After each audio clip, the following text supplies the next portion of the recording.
Hello everyone and welcome back to the Cosmic Convention, the Pickles Parker Podcast where we talk about the greatest show in the galaxy, Doctor Who. Now, I'm once again joined by Mr TARDIS. Say hello.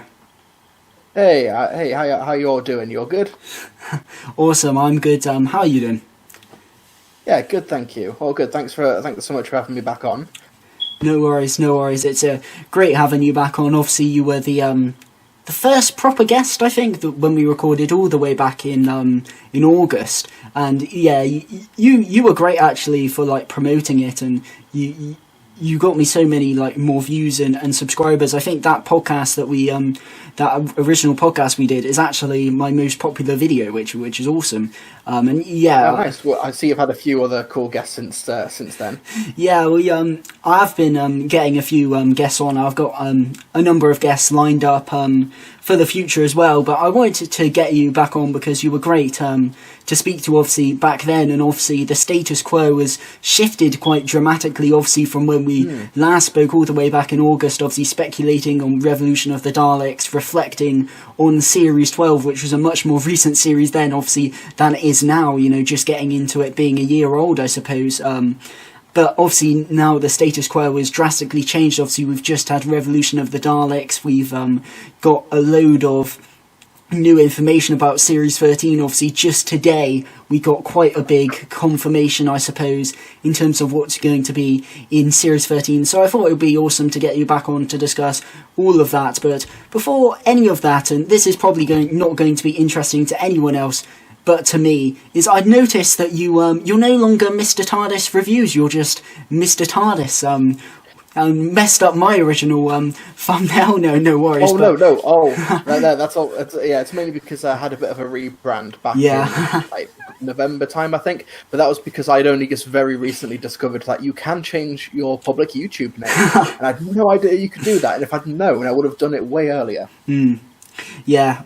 No, I was just joking though, obviously, about the thumbnail. It's obviously like a cleaner name. It's like, I remember obviously the Who Addicts used to be called Who Addicts Reviews, and then they changed it to the Who Addicts. It's obviously cleaner. Reminds me of that bit in the Social Network where it's not the Facebook, they just change it to Facebook. Anyway, weird tangent. So obviously I brought you back on, and I guess to just talk about what literally just happened about a week ago now. Revolution of the Daleks. I know you released your review pretty recently. Was it today? I feel like it was today, actually. It was yesterday. It was yesterday. Yes. Yeah. So you just put out your review for Revolution of the Daleks, but just for anyone who may not have heard it, or just to recap, I suppose, what did you think of Revolution of the Daleks? I liked more of it than I didn't like. I thought the last half hour was really strong, and there's some good ideas there. I love the Dalek action. I think Chibnall is consistently strong with his portrayal of iconic villains. I think that it was hampered a lot by its setup. Like, there's a 10-month time skip that the audience don't see anything of, which is an issue because that time skip is integral to why half of our main cast of characters leave at the end of the episode. But I think just on its own, as family viewing for around 70 minutes on New Year's Day, I thought it was a solid special. I think it should have been stronger. It could have been stronger, but I think I'd settle on the thumbs up side if I have to do a yes or no, like a simple yes or no. But I'm curious to know what your thoughts are. Well, you see, I feel very weirdly about Revolution of the Daleks. I actually wanted to rewatch it to do like a proper review because I did my initial reaction and I wanted to rewatch it and do like a proper review. I was originally going to do that yesterday, but I was busy, so I haven't actually got a chance to rewatch it yet. But ultimately, I don't know, because I feel like after watching it, I felt very negatively towards it, but that wasn't really because I thought it was terrible. I just felt like it was quite disappointing. I think the problem with that, and I think the thing is, if it was just like a regular episode that came, a week after another episode, I don't feel I'd feel this way. But I feel like because we've obviously had so long in between the Timeless Children and this, to speculate and look at everything that had been announced and speculate about this could happen or maybe this could happen, what would I do with it? And I just thought about all these different things and all these different plot details and thought, oh, that would be so cool, they could go in this direction and this direction. And I think ultimately when you see, it wasn't just one plot element, I think there were a couple of plot elements, the Doctor being in prison and also the defence drone idea, that ultimately are kind of wasted concepts. And I feel like while I was watching, I was just like so disappointed that I realised that these ideas weren't really going anywhere. That I feel like it, for example, the defence drones concept was probably the idea I was most excited going into it. You know, the government using these defence drones, releasing them into the public. Yeah. Aspects of that idea have obviously been done in previous Dalek stories, but I thought just the idea of these Daleks being modelled as defence drones, obviously released by the government, I thought obviously you could get some great political commentary in there, and I thought it would be really cool to maybe do almost like the Para 3 but with Daleks, so you see like a long period of time over months of the Daleks kind of settling in and becoming the status quo, like these defence drones. Yes. And I just thought of this the other day, but obviously Yaz is a police officer, so I thought it would be really cool to maybe see how it affects the police, like these defence drones coming in, and how it affects the police from the perspective of an actual police officer, because obviously Yaz, she's been left by the Doctor on Earth, so she's not got that. She's obviously a bit bummed out already, but then to see her job that she likes also being taken over by these defence drones would be really interesting to see how that affects her. And I thought maybe because obviously you have that 10-month gap in between them being dropped off in the Timeless Children and obviously when this story takes place, if maybe you saw them being dropped off, then these defence drones get released just as they're dropped off, and obviously the companions are sceptical of it at first, do some investigating, but then, you know, they settle in, and maybe by the time the Doctor breaks out of prison, the companions are maybe reluctant to step in because they think, well, these defence drones, you know, are doing some good, and it's like the Doctor and companions are at odds. I don't know, I just felt like this idea of the defence drones could have been a really interesting thing to be explored in this story, and ultimately, like, you don't even make it until the end of that press conference at Downing Street before they already turn bad. Like, they don't even do anything. I just feel like it was just a massive wasted concept. I feel it was just a lot of wasted potential, and yeah, I feel like I kind of already had an idea that it wasn't really going to be used much, because I think I had to stop watching Revolution of the Daleks. I need to go get a drink or something, and then it was like half an hour in. I saw it was half an hour in, and I just thought nothing's happened in this story yet. So, you know, I kind of thought, this story just is like that. The aspects of this story just aren't going to be explored in as much depth as I would have liked, and I think that was the problem. Is like, I probably didn't enjoy the Daleks, killing other Daleks when they bring in the Bronze Daleks as much as other people, just because I was still kind of like a bit disappointed that, these defence drones literally didn't get to do anything before they're already Daleks. That then when you see them battling other Daleks, I'm still in a bit of a disappointed mindset to enjoy all this stuff. I think the Doctor in prison as well, as you said in your video, it was a bit of like a cheat, a bit of a lie by like the promotional material, because it's, how do you stop the Daleks without the Doctor? You don't, you just bring the Doctor back.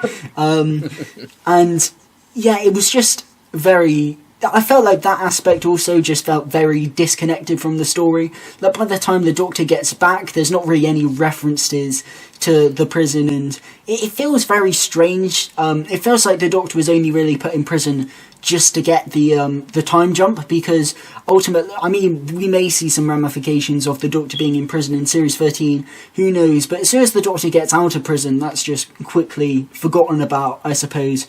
And I think what I would have liked is a story where the Doctor is mostly in prison and it's the companions having to deal with the threat on Earth on their own, because obviously it's a Dalek threat that's very personal, being released into the public in the UK first.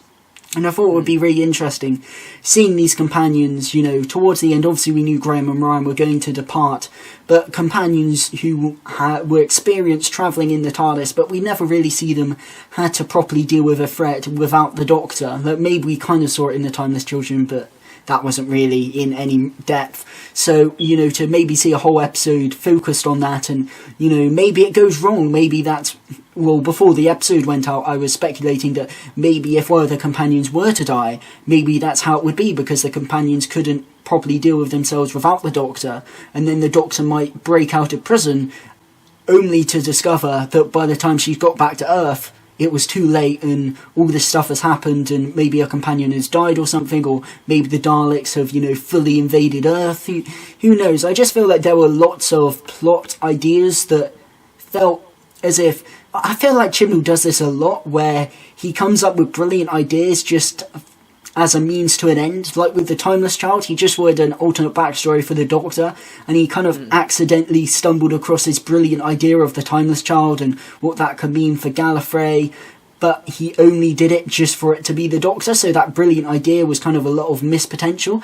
And I feel like it's the same here almost, like he just wanted the Daleks to be on Earth. He wanted two factions of Daleks, so he made this brilliant idea of the defense drones, but he didn't really realise how brilliant an idea that was, so he doesn't really do anything with it. And I said this in my initial review, whenever that was, is that I sound really negative about it, and I haven't really mentioned any positives to you, and there were positives. It wasn't like one of those stories where I just thought this is awful, and there have been some stories from this era, The Timeless Children and Resolution, maybe. I know everyone loves Resolution, and I haven't watched it since 2019, but I remember really disliking it for one reason or another. I desperately need to give it a rewatch, but it wasn't an episode where I thought this is utterly terrible. I thought, it has a lot of decent things in it. A lot of good scenes, actually. There were quite a lot of good scenes, particularly on the character side of things. I thought there were some good Dalek scenes. But I think the problem is when you leave it so long between episodes and you have so long to speculate, when you come up with so many different ideas in your head of where these concepts could go, and ultimately some of the concepts just don't really go anywhere, I think it is more disappointing. I just felt like some of those concepts were certainly underused. The defense drones one, I think in particular, I was just they just don't really do anything. And I said this to someone, it's like it has Revolution of the Daleks has a 40-minute first act, a 20-minute third act, and probably about a 5-minute second act. They release the defense drones, and then in 2 minutes they're just evil, and then you've got the other Daleks coming in. It felt very mismatched, I suppose, and I feel as if this story, I know it probably wouldn't have worked with it obviously being a New Year's special, but I feel like it certainly should have been a two-parter, because I feel like that scene, there's multiple scenes that could have been a cliffhanger, but I feel the scene where Leo releases the mutants into the Dalek casings, and then all the defense drone Daleks turn evil, I feel like that would have been a pretty good cliffhanger to cut, and then we get part 2, which is more based on the bronze Daleks coming in, and I feel like it would have worked really well as a two-parter. But I feel like you would have thought that an extended episode would have actually been able to juggle all these elements, but I don't think it did. I feel like Captain Jack, he doesn't really do much, I suppose, because I thought what would be really cool is obviously the Doctor's in prison for the whole episode. Captain Jack then becomes your kind of surrogate Doctor figure, and he therefore has a reason to be there. But when the Doctor is there, Captain Jack just kind of fades into the background, and you're kind of wondering, why are you really here, other than to just be Tennant nostalgia, I suppose. And yeah, I felt like Captain Jack was essentially walking Tennant nostalgia. He has some good scenes, but the fact that he references Rose by name and essentially spends most of his time recalling when he was last on the show, there's a lot of Tennant references, or RTD references, shall I say. Obviously, literal passages of dialogue, I suppose, dedicated to explaining Parting of the Ways and Rose, and then her fate, which was just kind of weird to be referenced. Obviously, you get that weird reference to the Void as well. Gwen Cooper gets another very, very strange, but I suppose in terms of things I did like, I mean, it looked brilliant. I thought, obviously, the story, it looked amazing. And I think even more now when you see all these pictures the BBC are releasing on Twitter and things of the Bronze Daleks especially look gorgeous. They have never looked better.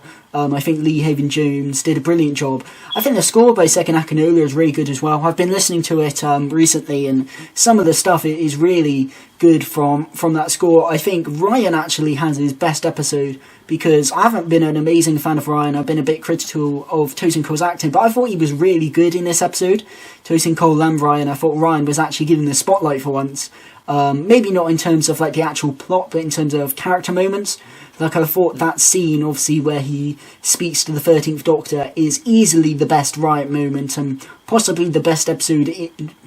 Best episode? What am I talking about? Possibly the best scene in this episode. That 5 minutes was the best episode. The best episode of Series 12. But I know that was the best. That was the best scene in this episode.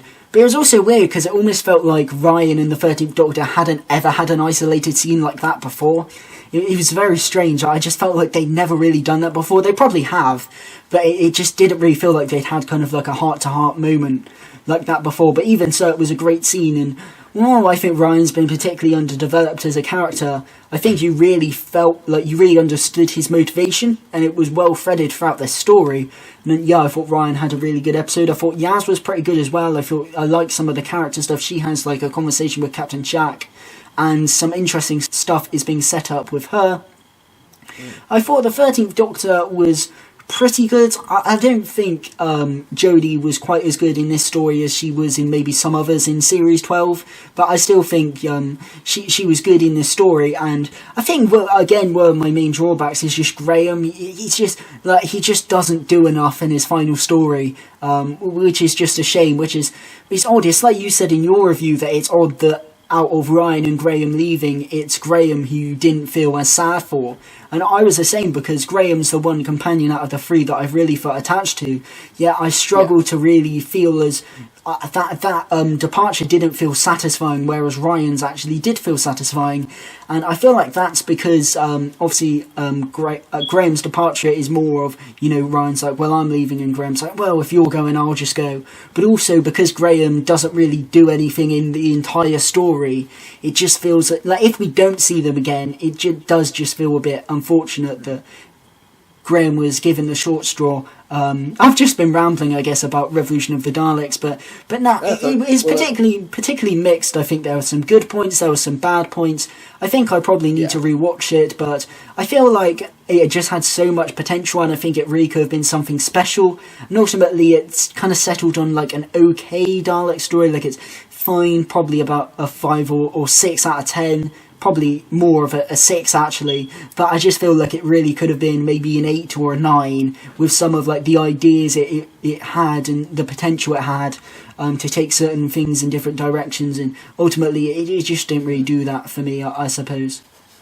Yeah, I think particularly with the departure of Ryan and Graham, it feels like if you took like that scene from the weird Captain Jack ADR dialogue mentioning Gwen, if you took that, like, from that point onwards to the end of the episode and bolted that on to the end of Resolution, it would hit just as hard. That's true, actually. I think it's kind of indicative of how these two companions haven't had anything to do in Series 12. Yeah. I actually think it would probably hit a bit harder if it was at the end of Resolution instead of Revolution. Yeah. Especially because you've got the idea of Ryan's dad still being very present. Yeah, and, true. Like, very recent. But, I think you're right in that it should, like, the Dalek story about them being, like, ingrained into society for a while, and there is maybe a moral or interesting question about, like, oh, these guys are actually better than the police. Have you seen our police recently? And all of that stuff. But because this story has to do, it has to be a sequel to 3 other episodes, like Arachnids in the UK, Timeless Children, and Resolution. It has to get the Doctor out of prison, has to establish Captain Jack, has to justify half of the supporting cast leaving at the end. It also has to be a Dalek story. It is just typical Chris Chibnall. It's too much going on. There's too much going on, which means that, like, you said something earlier about like because of the gap between stories, allowing things to allowing fans to think up theories and alternative things. Yeah. I think that is an issue, but it's also when you have a plot synopsis that says how do you fight the Daleks without the Doctor, and then that literally does not happen. I think that's. I have no idea if that. I don't blame the episode for that because I have no idea where the book stops with like the promotional material. Yeah. But it's regardless of who you blame, I think that's an issue because when you have such a novel idea for a story, like, and when you have Captain Jack potentially as the Doctor character for this episode, that's what the synopsis was teasing. I felt then what fans are going to come up with some really cool ideas, and then when the episode isn't even that, it's going to be a bit weird. Yeah, certainly, and I feel like that it was kind of mispromoted, as you said, in terms of that synopsis. And I feel like if we weren't given that, and obviously if this was just like a regular episode, we wouldn't have been given an amazing amount of promotional material. I felt like this would have just felt a lot more satisfying, but because, as I said, we had so long to kind of make up theories and really look into the directions where this could go. I feel like ultimately in my head I felt as if I'd almost created a better story than what we got, and then obviously when we got it I was just a bit disappointed. I thought, it could go in that direction, it could go in that direction, and there were a few weird bits in there, obviously. Potential, another one I just remembered was that whole take me to your leader thing, which is really bizarre.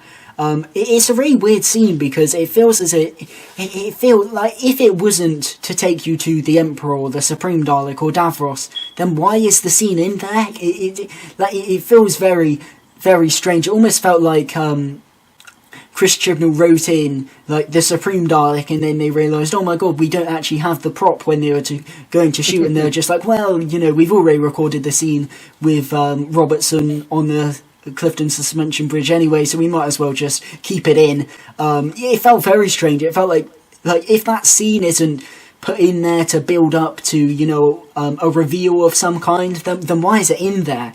It just felt it felt very, very weird. It reminds me a bit of like the Timeless Children. I don't know if you've seen my Cyber Sember episode. I have.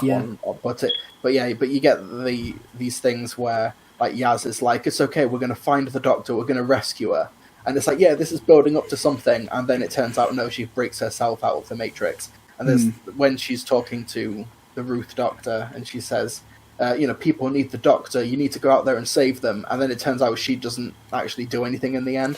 It's walking like a setup, and it's walking like a finale, but it doesn't pay it off. It's a weird thing, and I don't know why it keeps happening. It's also a bit like that whole bit of how do you save the day without the Doctor? Psych, you don't. It reminds me of the ending of The Timeless Children, where it's like, what do you do? Do you destroy yourself and everything on Gallifrey and all the living things, or do you not? Psych, you don't have to. Let's just get a random old guy to do it for you. It's like it poses like an interesting like choice or decision, but then rather than answer it, it just like brings in like a random third option that completely negates everything you just set up. It feels very strange. I feel like this episode was, I think you said it, but it's like the best and the worst of what Chris Chibnall has to offer as a writer. And I did feel that, because ultimately, while I feel like it has a lot of the problems that were present in stories such as The Timeless Children, but it also has like the highs of the Chris Chibnall era. Particularly, I know you've spoken about this. I think we spoke about it on our previous podcast about how Chris Chibnall is first and foremost a character writer. He writes character drama very well. And I think, although I have felt like, weirdly, the companions of this era have felt very paper thin, I felt like in this story, he actually really succeeded in a lot of the character drama. As I said, particularly the stuff with Yaz and Ryan, I felt worked really well. But I feel like he was more interested in that than perhaps the Dalek story until right at the end. And then the Dalek stuff ultimately suffered because he wanted to focus on the character stuff, I suppose. Yeah, I'd agree with that. I think there needs to be someone in the script office, and like who the BBC license fee specifically pays to like stand over Chibnall's shoulder And when he's like, "Oh, let's add in this other plot element," that person is legally obliged to like hit him on the head with a ruler and shout no, because otherwise it just ends up because so much happening and it's kind of insane. Like you could honestly you don't need the whole prison stuff at the beginning. Like you get rid of that and then you use that time to set up the Daleks infiltrating Earth. I think the episode works as well as it can with the structure it's given itself, but it didn't need to give itself that structure in the first place, if that makes sense. Yeah, true. There's also that weird cold open with that guy collecting the Dalek and driving, and he stops off at that burger place only to get poisoned or whatever, and then the woman takes the Dalek, and it's that's so strange. Why is that even in there? That you could have just cut to Robertson, he has the Dalek model, or the Prime Minister, she has the Dalek model.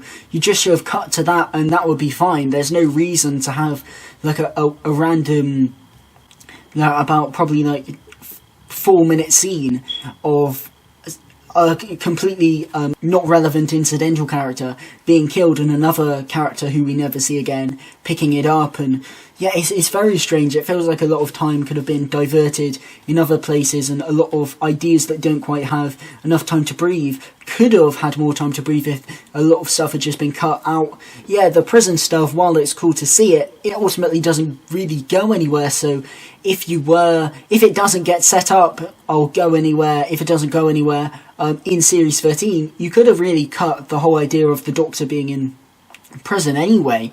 You could have just maybe had the companions and the Doctor get separated. The Doctor goes back into her TARDIS. She goes to get the companions, but the TARDIS has arrived 10 months later by accident, and then there's your story.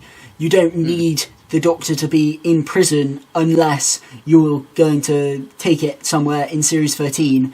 And it was nice to see the cameos, it was nice to see the 13th Doctor, in a different position, but ultimately it doesn't really feel like her time in prison really affected her all too much, that she gets back to Earth and she's still, despite her thoughts on the Timeless Child reveal, she still kind of feels like the usual bubbly 13th Doctor that we had before, whereas I thought that ultimately the prison stuff would change the Doctor in a way, change her personality a bit, but it doesn't do that, so it feels like that was kind of wasted. You could say, well, it brings Captain Jack into the story, but ultimately you could have had Captain Jack come into the story in a different way as well. There are many things that don't need to be there. Many inclusions.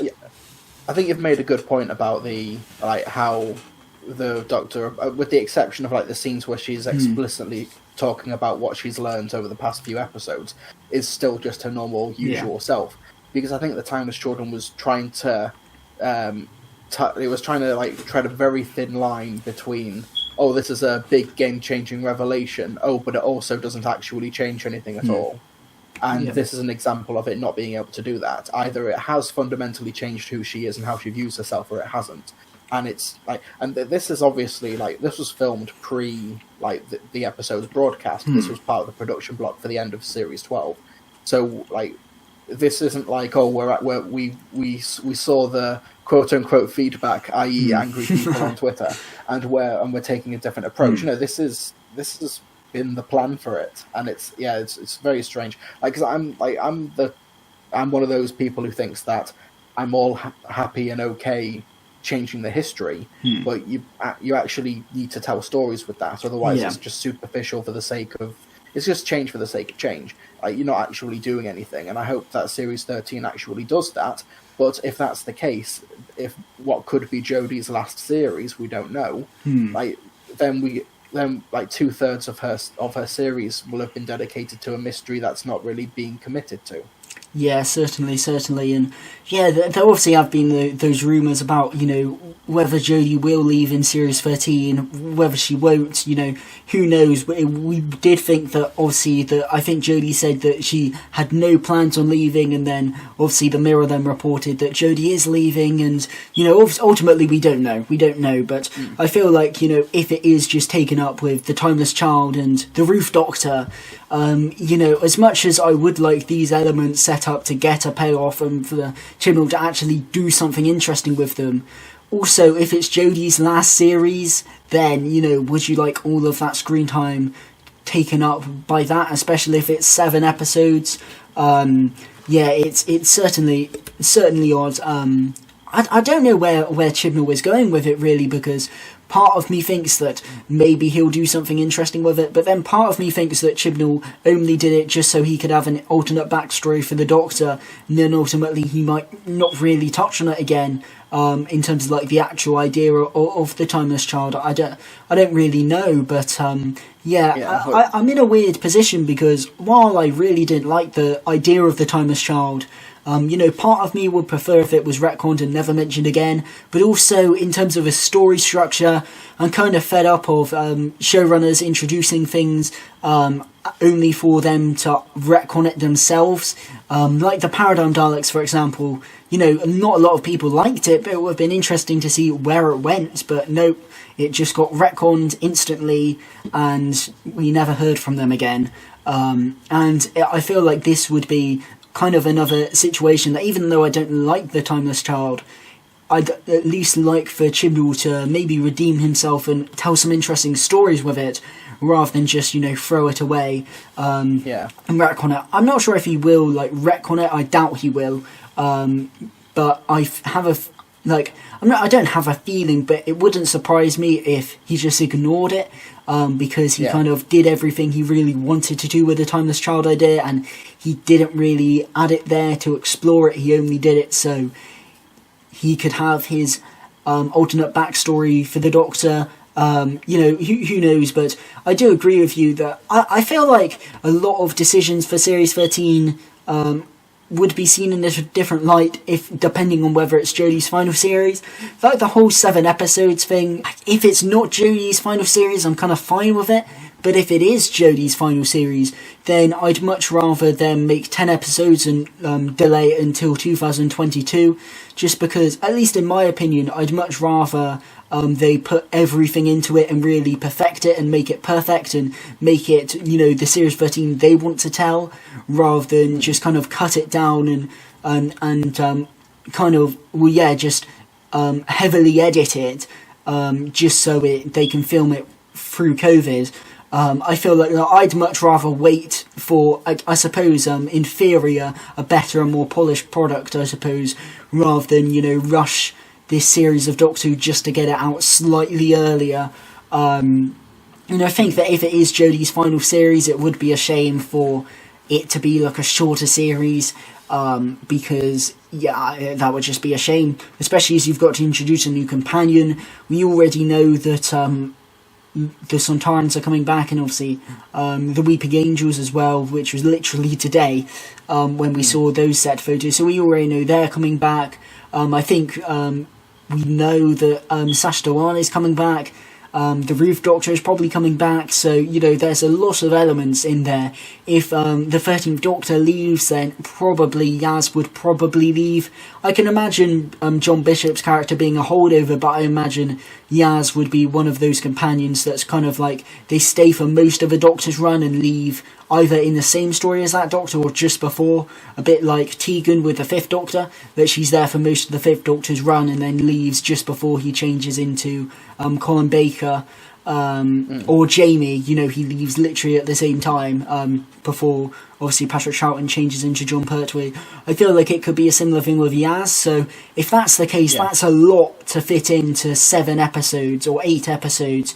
Also, depending on whether they want to, do another Dalek story, whether they want to tie up whatever the hell happened with the Cybermen, whether they want to bring back Jack Robertson again, whether they want to bring back Captain Jack again, all this kind of stuff. That's a lot to fit into 7 or 8 episodes.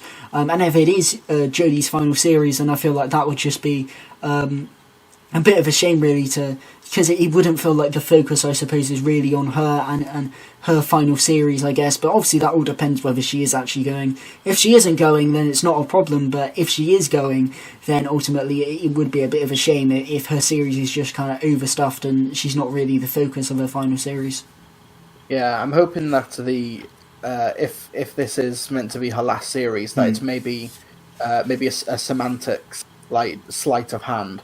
Where it's like, oh, I was technically meant to be leaving at the end of this series, but it was a shorter one. So now we're doing Series 13 Part 1, Series 13 Part 2. And then she's able to, like, contract negotiate her way to an extra, like, a half a series or something. Because, like, I don't think that this is what's happening, but you do see this in Hollywood a lot all the time, where their agent will leak a news story saying, "Oh, this actor's considering leaving at the end of this series of films," and they use like the public outcry, the public backlash to that news to kind of make their case for why they're so popular and that they should stay. I don't think that's what's happening at all, but it just kind of shows that sometimes stories like this aren't always what they seem.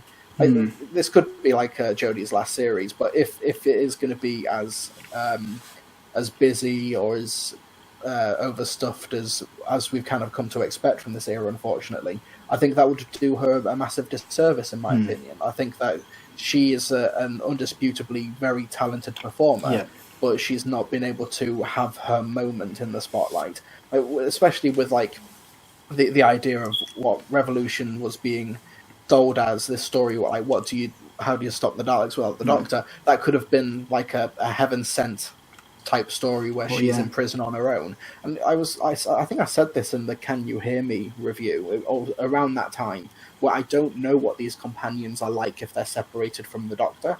And I was kind of hoping that this New Year special would do that, and no, it doesn't. It turns out that they do need the Doctor for everything. Yeah, certainly. It would have been interesting to see, what do the companions do without the Doctor, because I feel as if their relationships with each other aren't really clearly defined, or they are so much now. Like, I felt like Graham and Yaz didn't really have a connection. I suppose they do now, judging by the, like, latter few episodes of Series 12. I feel like we got more of an idea of like what those two characters had in their relationship, whereas after Series 11 I really felt like Graham and Yaz literally had no kind of relationship there. But no, it is certainly interesting to see, what would these characters do without the Doctor, because once again we are told, how Ryan's doing, what he's been doing, but we're not shown it. We really don't get any indication of what Graham's been up to. Obviously he joined the TARDIS to grieve. Wouldn't it hit him pretty hard that he's now stuck on Earth with nowhere to go? No escapism. But I don't. Correct me if I'm wrong, but I don't believe we're told anything about what Graham's been doing in the 10 months. No, absolutely. We get nothing, which is so strange, because the last time we saw Graham, not part of the TARDIS team, was when he was getting his medical checkup for whether or not his cancer's still in remission. And then when we get to Can You Hear Me, that we go back to that hospital room, and that's one of his biggest fears. And then nothing comes from that, and then we don't get I was kind of hoping that we would get that scene where the Doctor is able to encourage him and help him, which she wasn't able to do at the end of that episode. Never happened. Never happened. And it's like this. I think Chibnall's a smart enough writer to set up great, interesting characters, but whatever structure he's imposing upon himself, or whatever is happening in the writing pipeline, is just preventing it from paying off. Yeah, I feel like Chibnall is a writer who he kind of chucks a lot of things at a wall and tries to see what sticks, and ultimately not a lot does a lot of the time. Obviously we've seen that a lot with the stories, like Revolution of the Daleks does feel like a lot of things where he just chucked a load of things and just felt, I'll just throw all of this in and it's bound to make a good story. But I feel like it's the same with the companions. He threw a load of elements into these companions. Yaz is a police officer. You've got Ryan, who doesn't have any parents, live with his gran. She also died. He has dyspraxia. He likes basketball. He's got some friends, despite the fact he seems quite lonely in The Woman Who Fell to Earth, but he does have some friends. He has friends that he needs to care for. He likes playing video games, all these kind of things. Then you've also got Graham, who, he's a bus driver, or an ex-bus driver. He recently had cancer. He married his cancer nurse. Obviously, his wife died, and now he's got to care for his step-grandson. All these kind of elements, and obviously, and ultimately there's a lot of elements just kind of thrown into these characters, but not a lot of things are really ever brought up. Like, obviously, Ryan's dyspraxia makes a comeback in the final moment of Revolution of the Daleks, but that hasn't really been touched upon at all. Yaz being a police officer is probably the most underdeveloped thing in the entirety of this era. Yeah, it's just not been explained. But obviously, there's that whole thing in Spyfall where it's like, oh, you just haven't been turning up for, obviously your work as a police officer. But obviously, just in the 10 months that Yaz is away from the Doctor, her being a police officer is never brought up. Does she go to work? Does she not? Does she just spend all her time in the TARDIS? If so, 10 months is quite a long time to just spend in the TARDIS, so you would have thought maybe she would have done something, or maybe not. Yeah, who knows? We don't know. It feels like... frustrating. Yeah, it feels like maybe it's like a couple of weeks after the Doctor left, but it doesn't feel like 10 months. Like, there isn't enough world building given to make that, like, fully believable.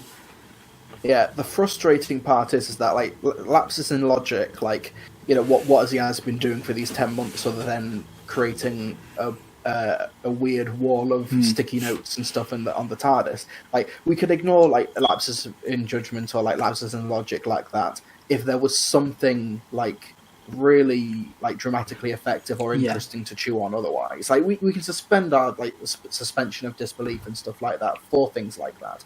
The Moffat era, I thought, was actually really good at doing that. Like, there are massive lapses in logic and, like, massive gaps in people's personal lives and their story arcs and stuff like that. However, he was very good at being able to, like, whether it's sensory overload or whether it's being able to really excel in other areas of character development. He was able to kind of, like, use that sleight of hand to prevent you from thinking about that, at least during initial viewings, at least at the time.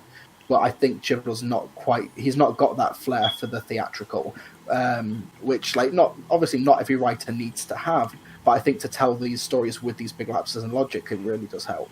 Yeah, certainly. And obviously, just thinking about it now, obviously you have Yaz's family. Did she ever go back to see them? What would have they thought about, clearly she's not doing well, since the Doctor left her. What would they think about that? All this kind of stuff we just don't know, and we'll likely never know, because Yaz will probably go off into the TARDIS, and likely the whole idea of them being left for 10 months ultimately probably won't really be, really brought up again. I mean, it might do, but I just don't feel as if it'll probably be like, oh, the Doctor and Yaz on, fun adventures, almost as if they were never 10 months apart, potentially. I mean, it might be brought up, but part of me just feels like it will just be back to that Doctor and Yaz relationship, and nothing would have really changed. Yeah, it's like, because, that's like, I've kind of forgotten about that. Like, Yaz's family unit at home is the only family unit that we've got of this current, era of the show. But it's not like for when Clara was a companion, I couldn't really care less about what her family were doing at home, even though they were established. I couldn't care less about Amy Pond's recently brought back mum and dad at the end of the Big Bang and everything. I couldn't care less. I actually want to know what Yaz's family have been doing during those 10 months and whether or not they've noticed where their daughter is disappearing off to. I want to know, like, have they staged an intervention? I want to know. These are things I actually am kind of invested in, and I do want to see this stuff. And this is stuff that is ripe for the dramatic taking. Like, very similar to, like I mentioned in my Revolution of the Daleks review, how you bring back Captain Jack Harkness, a character whose past has literally been hid from them, and that's never brought up in light of the Timeless Children revelations from the Doctor. That was a really good point, because I'd completely forgotten that obviously there's that setup with Captain Jack, that obviously his memory has been wiped, like years of his life he's just forgotten about due to the time agency. I'd completely forgotten that was the thing, and when you brought it up in your review, I was like, wow, yeah, that's such a good point. Like, he's literally a reflection of what's happened to the Doctor, yet it's never brought up. I don't want to think that I wanted entire scenes. I didn't want it to be the linchpin of the episode, but it's like, this is worthy of bringing up, like, even offhandedly. It's worth mentioning.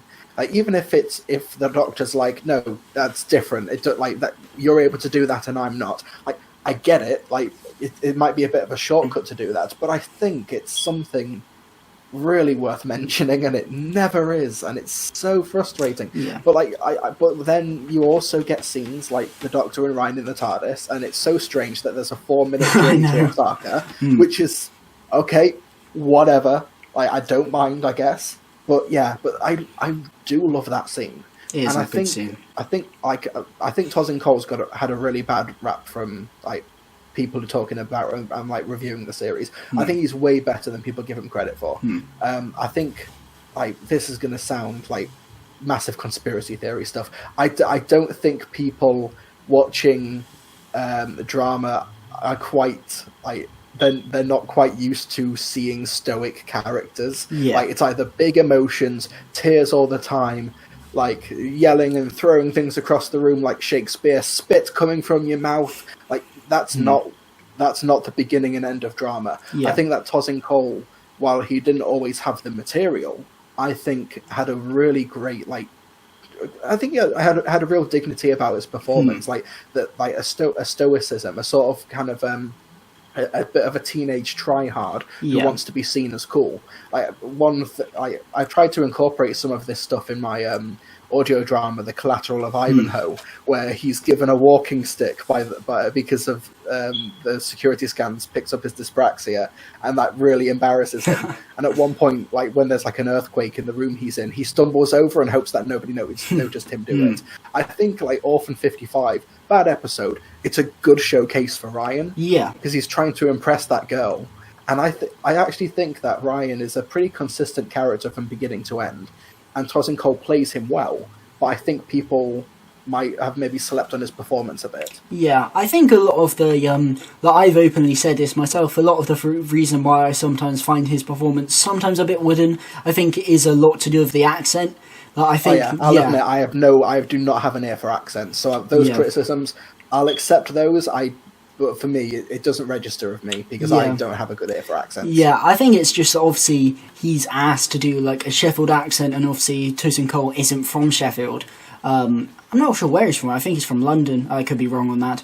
But obviously, I feel like sometimes like him having to do an accent does sometimes hamper his performance. I feel like he'd probably be able to give a better performance if he was just using his regular accent. But also, I feel like a lot of the time the stories don't really like put a focus on his character, or at least not in series 12.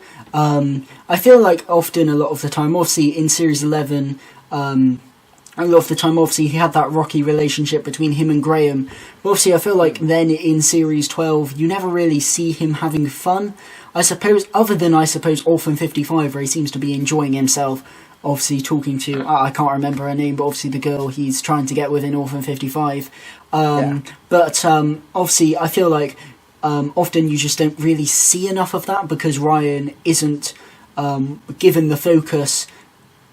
Because, I presume that a lot of writers probably just don't really find him that interesting. They probably give more to Graham just because they find him like a more fun writer to write for, I suppose. But they don't probably find Ryan that interesting to write for. So rather than really think about how to, actually give him some interesting things to do, they just don't give him anything to do. This is a weird reference. But it's kind of why I feel like a lot of like business type superhero villains, we don't get many of them anymore. We just get more like eccentric villains, like for example Lex Luthor in Batman v Superman. He's eccentric just because writers prefer to write eccentricity more than a more stoic kind of more clued up business type villain. Because that's harder to write for because you need to make it more interesting. But often a lot of writers just take the easy way out and just go for eccentric because that's more interesting to write for. And I feel like it's almost the same with Ryan because on the surface he's quite a boring character, but if you actually gave him something to do and thought about his character, you could actually write some very interesting stuff for him. But I feel like because a lot of writers just would rather write for Graham because he's easy to write for, he's interesting to write for, you can give him some great quips, they would prefer to put the focus on him. But I do think Ryan certainly had a good episode in this, and I feel like it did manage to really bring home Ryan as a character and actually make his departure satisfying, which is something I really didn't think it would be able to do, because I did feel like that whole idea of him in Can You Hear Me saying, you know, I want to stay with my friends, and it was a bit like, that's kind of come out of nowhere, but it does feel genuine in this story, which I didn't think, to be honest, was something Chris Chibnall would be able to pull off. But, you know, to be fair to him, he did manage to deliver a satisfying departure to Ryan. It's just unfortunate, obviously, that Graham drew the short straw. And I feel like if they come back, like, it's almost kind of setting up that they may return in maybe a story in Series 13, then I'd be more okay with that departure. But if we don't ever see Ryan or Graham again, I do feel like that Graham departure was just very weak and just very unsatisfying. Mainly because he's kind of just coaxed into leaving by Ryan, but also because obviously he just doesn't do anything in this story. He is the character, bizarrely, because he's usually one of the characters that gets the focus out of the companions. But in this story, he just wasn't really given anything to do, other than, I think you mentioned in your review, that Silver Fox line from Captain Jack. Other than that, I can't really think of any thing he even does in Revolution of the Daleks, other than Ryan saying, oh yeah, do you want to go on the Dalek ship? And he's like, no, not really. And he has that weird like fist bump moment in the Dalek ship. Yeah, that which was feels strange. Like that's a Series 11 moment. That's not a Series 12 moment. Yeah, that makes sense. Yeah, that was kind of odd. I feel like there's been a lot of things like that, which is kind of like forgotten the progression of Series 11. That I'm pretty sure in Series 12, Ryan calls Graham, despite the fact I thought the whole point of Series 11 was that he was supposed to start calling him Grandad, and then they just kind of forgot about that. And then he calls him Graham in this episode, and then calls him Grandad at the end. But you know, yeah, I think he kind of slips back and forth. I think, which is something that, to be like, when I was writing my audio drama, I tried to do that as well. Like in moments of like stress, he'll shout Grandad, but when he's like having normal conversations, he'll shout Graham. I think it's but I get that one. But what you mentioned earlier about whether or not they come back, like this is going to sound rude. I really hope they don't. Because think of this, okay? Here's the pitch for a story for you. So you've got the 13th Doctor, you've got Yaz, and you've got Dan, played by John Bishop, and they're going to stop the Sontarans or whatever. Oh, but it turns out Ryan and Graham are also there trying to help as well. That's a 5-person TARDIS team. Yeah, that would be excessive. No, you're not doing... You barely did 4. You're not doing 5. Not happening. Don't, Chibnall, I know you're listening. I know you're wiretapped my phone. Don't do it. Yeah. When you think of it like that, it wouldn't work so well. Yeah, because like when Martha Jones came back in Series 4, you could pull that off because it is just the 10th Doctor, Donna and Martha. But even then, when she was like in the Doctor's daughter, the next episode, like Martha's doing her own subplot, completely divorced from everything else that's happening. Yeah, and the subplot literally amounts to Martha moves from one point on the planet to another. That's the subplot, and I would like to see Ryan and Graham come back, maybe in like a spin-off media, like in a novelization or a comic book or something, but in a 50-minute story penned by the writer of Broadchurch, Chris Chibnall. I don't think it's going to happen, and I wouldn't want it to in that context, especially if John Bishop is going to be a full-time companion.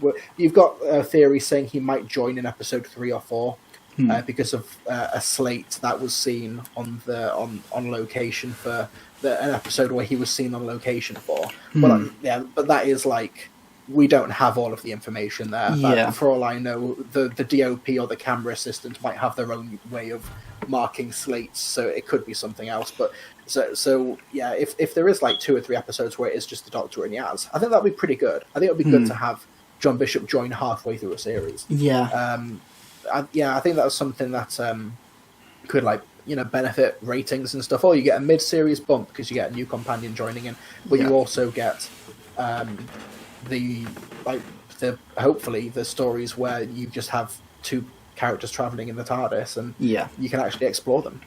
Yeah, I think so. I think John Bishop is definitely in... I think the one he's introduced in is the Sontaran one, because I know he was spotted on location in that Sontaran story, and I believe while they were filming the Sontaran story, there also set photos of just the Doctor and Yaz leaving the TARDIS. So I would presume I think that's how that happened. Yeah, I think that would be his first story. Whether that's the first story of the series, who knows? I suppose it would make maybe an interesting opening two-parter, but then again, we don't know if we are actually going to get any two-parters because of the reduced episode count. So who's to say? But I wouldn't mind maybe. So I suppose how would they do it? I guess in an ideal world, if we had however many episodes, and if it was structured like a RTD series, the first 3 episodes, the first 3 single part episodes, the Doctor and Yaz, then that first two-parter of episode 4 and 5 could be maybe the one where you introduce John Bishop's character. But obviously the series aren't structured like that anymore, and obviously we don't even have 13 episodes. We have just over half. 7 in a special. Yeah, 7 in a special. Just over half the episodes we also used to get. I did think it was odd thinking that Series 7 Part 2 would have more episodes than the entirety of Series 13, or if you include the special, would have the same amount, which obviously would be, strange, unless they split Series 13 into 2 parts or do some weird stuff with it, I don't know. Obviously, it can't really be helped, obviously, because of COVID and all this kind of stuff, and obviously if they want to get it out before 2022 and want to get it in 2021, then they would have to cut down the episodes, so it is understandable, but obviously if you factor in all this stuff we mentioned, all these different elements that might be in it if Jodie does leave, it is an unfortunate thing that they've obviously had to deal with if it is 7 and they have to deal with all this stuff. Yeah, I think with the reduced episode count, I think obviously I don't have insider information or anything, but I'd be willing to bet that a lot of the reduced episodes that were taken away from Series 13 because of COVID was basically meetings were had with producers and line producers and health and safety and that, saying, okay, which episodes have the big crowd scenes, which episodes have the big cast, which ones can we just tick off and say we're not doing this one because it's not safe, we'll bump it up to Series 14 or whatever. I think it will be those episodes that got taken off the docket. For example, I think a good recent comparison could be something like Witchfinders. Yeah. When you've got all the people crowded around the lake for that dunking scene and stuff. You're not doing that. There's too many people on that. Yeah. Okay, we'll tick that off, we'll move that up to another series. I think it's kind of like that. So it would be interesting to know if they either, I don't know, they get made as readapted as comic books or novels in the near future, or if they do literally just hit find and replace on their keyboards and just do it again for Series 14. Yeah, I think you are right in terms of those episodes that they probably would be taking out. Obviously, when the news came out about the reduced episode count, a lot of people were talking about, if they could do a really focused story over spanning multiple episodes, one focused narrative, I suppose. I don't know how you'd feel about that. Personally, I wouldn't be the biggest fan of it, just because, if they were doing something with the arc, I mean, it depends where you go with the Timeless Child, but I'd rather you didn't have one series where every single episode is based on the Timeless Child. Mainly because I've really liked, my favourite stories of this era have been the non-arc stories have been for example, something like Nikola Tesla's Night of Terror was completely disconnected from the arc. Not written by Chris Chibnall, but it ultimately ended up being my favourite episode of the 13th Doctor, and a really good episode. I know a lot of people say it's my favourite episode by this era's standards. I know a lot of people say that, but Nikola Tesla's Night of Terror is genuinely a 9 out of 10 story for me. I just think it's brilliant. I really enjoyed that one. So I really enjoy sometimes the unique ideas and elements that you can sometimes find in a non-arc story. I know a lot of people detest, in inverted commas, filler episodes, but ultimately I really enjoy a lot of filler episodes because I feel they just bring a lot of variety. And obviously you think to, like, just think of Series 5, for example, like, you think of the filler episodes, and that you get stories like Amy's Choice, Vincent and the Doctor, the Lodger is an episode I quite enjoy. These episodes just wouldn't exist if you cut that series down to purely arc stories, because most of them have nothing to do with the arc whatsoever. Yet Vincent and the Doctor and Amy's Choice in particular are some of the best episodes, not just of Series 5, but the Matt Smith era in general. So ultimately, if you got rid of like the filler episodes, I feel like you would lose a lot of... I mean, I'm obviously presuming here, but a lot of great stories from great writers just, pitching their story and telling that story. It's not to say that I wouldn't appreciate, perhaps more time devoted to an arc, because I felt like how the arc for Series 12 was included was really all over the place. But I feel like I really wouldn't want to let go of those filler stories, because those filler stories often are some of the more unique stories we get, I suppose, especially when you have Chris Chibnall as showrunner, and obviously Chris Chibnall isn't the brain box in terms of ideas that like someone like RTD or early Moffat was. No disrespect to Chris Chibnall, but he's just not obviously like that writer who's going to come up with these amazing ideas. So I feel like a healthy dose of Chibnall penned arc stories, but also guest writers penning some interesting stories aside from the arc. Obviously that's the structure that we've had for all the series we've got in the Revive series.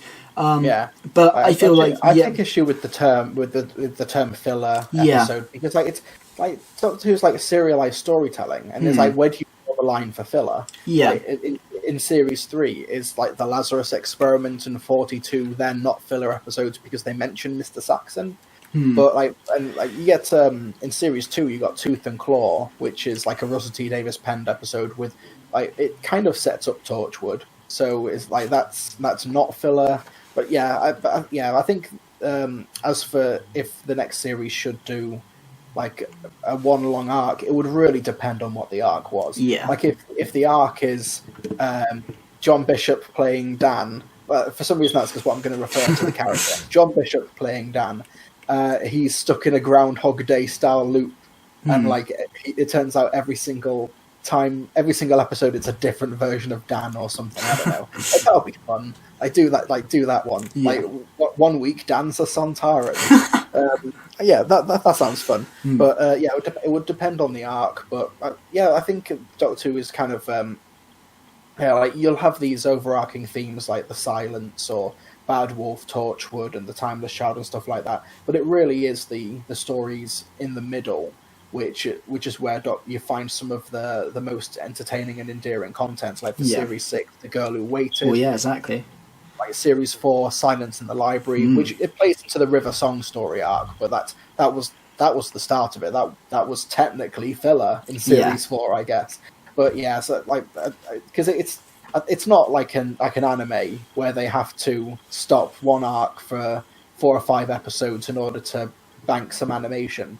Doctor Who and most drama just does not work by that logic or work by that approach. But you need to have these stories which aren't not every, as much as fans say they would love it, not every episode can be Heaven Sent. Not every episode can be Amy's Choice. You do need the fun stories like Knock Knock. You do need maybe not a great example. You do need your Arachnids in the UK, your B-movie stories, your ones where you go back to Earth and you recalibrate, and then next week you do something off the wall, like it turns out the moon's an egg.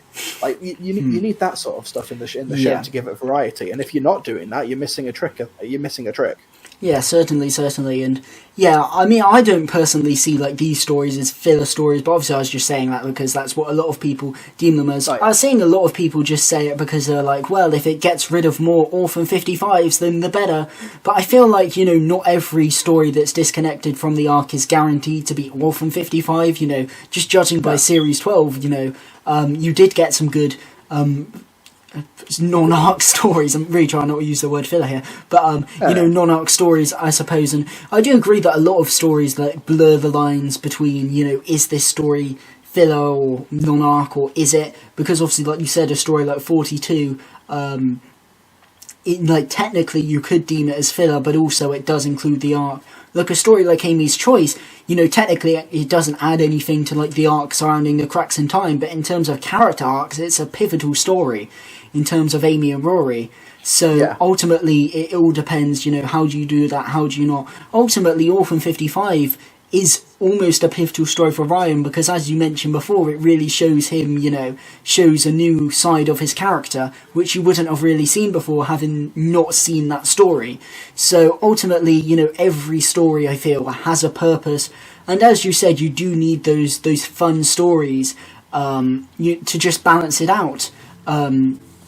Yeah, obviously, you know, Science Aid Library Forest of the Dead is a brilliant, dark, dramatic story. It's one of my favourite stories ever, my favourite Tennant story. But ultimately, you do need the Unicorn and the Wasp before it to just add some light relief. Like, you need the lodger, you know, between Vincent and the Doctor in the Pandora Opens the Big Bang, because ultimately you just need that kind of light relief. And that doesn't mean these stories can just be like a straight-up pantomime, like something like The Husbands of River Song. Like, it doesn't need to be devoid of any dark elements.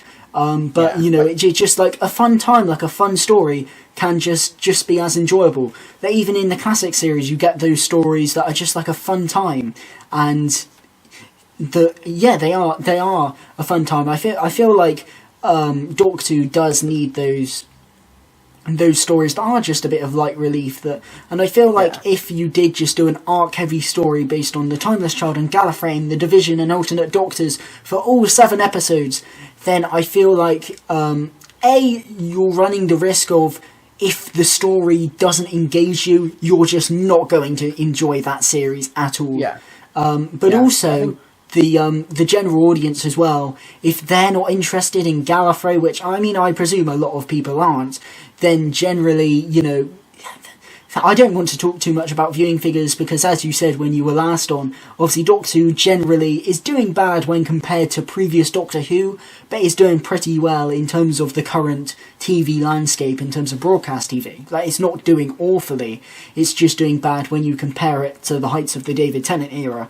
But, you know, I would feel like the viewing figures would drop just because people, like general audiences, don't care about lore, or don't care about lore enough to watch 7 episodes in a row about lore. And I presume that is what the story arc would be, especially if it's Jodie's last series. So I think you really need to, you know, weigh it up and think about, you know, is this a story arc people are going to enjoy, or is it a story arc that's going to engage audiences?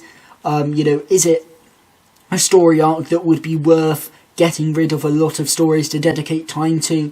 I don't think they will do like a whole arc, because obviously judging by the set photos, it seems like we're very much getting distinct stories, which I'm happy about. But I just saw some people suggesting it, and it's just not really, like, I can see the appeal of it, especially after the arc really wasn't well integrated into Series 12, so I can see why people would like invite the idea of having more focus in having the arc implemented into the series, and the series having a bigger focus on the arc. But ultimately, I feel like Doctor Who isn't really the type of show where you need focus on the arc every single episode. You do need those episodes disconnected, you do need those light relief episodes, because ultimately Doctor Who is a show that has thrived on variety. If it wasn't for its variety, Doctor Who probably wouldn't still be here today. That's why so many people enjoy it, is because it's a different setting every single week, a different tone, a different villain, different characters, different setting, as I said, different story structure. Doctor Who can virtually be anything, so I don't think you'd want to pigeonhole yourself to just doing a certain type of story for a series. Yeah, like, and when you say variety, it's not just its settings and its times and its characters, it's like it's emotional variety. Yeah. Like, ideally, a perfect series, a quote-unquote perfect series, should run the entire gamut of the human experience. That's the most pretentious thing I've ever said. But like, I think that's one reason why Series 4 is just so stellar. Like, it starts with Partners in Crime as like a madcap comedy crime caper. Then it moves to a historical swords and sandals, fires of Pompeii drama, like Pompeii or the World. Yeah. And then mid-series, we've got a murder mystery Agatha Christie story. We've got yeah, it really does run the gamut. It's why Series 4 is my favourite of the revived series. Yeah. But like, when it comes to arcs, like it doesn't even just need to be like we're building up to something massive. It could just be a consistent setting. Like, I think it was when it was the images we talked about earlier, where it's the Doctor and Yaz stepping out of the TARDIS. I think I've not checked myself. I've not double checked, so shame on me. But I remember someone talking about like, did the Doctor have like an ankle bracelet on? So like, which has led people to think maybe because she broke out of prison in Revolution of the Daleks, that maybe she's like, okay, fine, like, okay, if we lock you up, you're just gonna escape from prison, do some things for us, and then we'll lower your sentence or something. Yeah. So maybe she has to go on missions or something every single week, or rejoin the Celestial Intervention Agency or something. Kind of like the Third Doctor, who spent the first 2 seasons or 3 seasons with UNIT, like, because that's not one big like, it's not like the last episode of the Third Doctor with UNIT is, we're uncovering a massive conspiracy about how the Brigadier is actually a Dalek or whatever. It's not that. It's just a consistent setting, and I think that would actually really benefit the series. It would mix things up a bit. It would lower the budget. But I wouldn't mind seeing a series do that. And if it was going to do it, a series with a reduced episode count might be the ideal place to explore that. Yeah, certainly. I think we've got like moments of that. Obviously, with RCD, a lot of his stories were very much, the same setting in certain episodes. Like, obviously, you think of Series 1. Obviously, you keep on going back to the Power Estate with Rose and her family. Like, that is kind of a consistent setting, even though it doesn't appear in every episode. I feel like a really interesting thing they had with Series 10, and it didn't really go anywhere, was like maybe having the recurring setting of a school. And maybe having you constantly go back to the Doctor teaching there, and maybe you have one story that's actually set inside the school, maybe, and I don't know. Obviously, you kind of get that. Obviously, you get that bit in Oxygen, is it, when you start off with Capaldi lecturing about space and all that kind of stuff, but you don't get a lot of it. Like, it's not really a recurring setting. Like, it kind of is, but I feel like they could have done more of it. Whereas I feel like, yeah, you're absolutely right. And maybe if we did have a recurring setting, maybe maybe with Dan, maybe wherever he is, that could maybe be a recurring setting. Or if we maybe saw more of Yaz's family continuously now that it's just Yaz, who knows? But I do think maybe a recurring setting would be nice, or maybe if you made it more earthbound, because it seems like the Weeping Angel and the Sontarans are all going to be on Earth. Obviously, the Weeping Angel could be on an alien planet, because a beach has doubled for an alien planet many times, particularly that Cardiff beach or wherever it is that's appeared in Dinosaurs on a Spaceship, Time of Angels, Doomsday, doubled for an alien planet many times. So, who knows, that might not actually be Earth, but... Well, I think I know what the settings are going to be for those stories, because there's I think it's a bit of an Easter egg in Revolution of the Daleks. Oh yeah. When they're talking about trolls and gravel creatures, so troll invasion in Finland. So is that the Sontarans? In Korea, there's a quarry where they saw gravel creatures come to life. Is that the Weeping Angels? I think if that turns out to be true, high five, Chibnall. That's actually I think that's pretty clever. Yeah. Obviously, it's just superficial teasing of the next series, but I thought that's a pretty clever way to do it. It is pretty clever, but also I suppose when you think of that, obviously he would have had to have written that a long time ago. So I suppose when you think about it, how planned out was Series 13, and if it is as planned out that he already knew these plots when he was writing Series 13, how affected would the series be with it cutting out episodes? Would it be heavily affected, or was it just they'd only really finished the script so they could easily rewrite it? Who knows? But I do think that is some pretty clever foreshadowing from Chibnall there, because I think a lot of people just kind of speculated, it sounds like them, but it could just be random, because obviously at that time we didn't know the Weeping Angel were definitely going to be in it. I think a lot of people thought the initial set photos were going to be for the mobile game, but obviously now we've got some confirmed set photos with the Doctor in them. I think it does kind of, obviously the Weeping Angels are going to be in it, so that does seem like some direct foreshadowing especially as obviously they don't mention any other villain that we haven't seen. It's literally only the two that we have seen that they reference. So you would presume that those are direct references to the stories we're going to get in Series 13. I think those.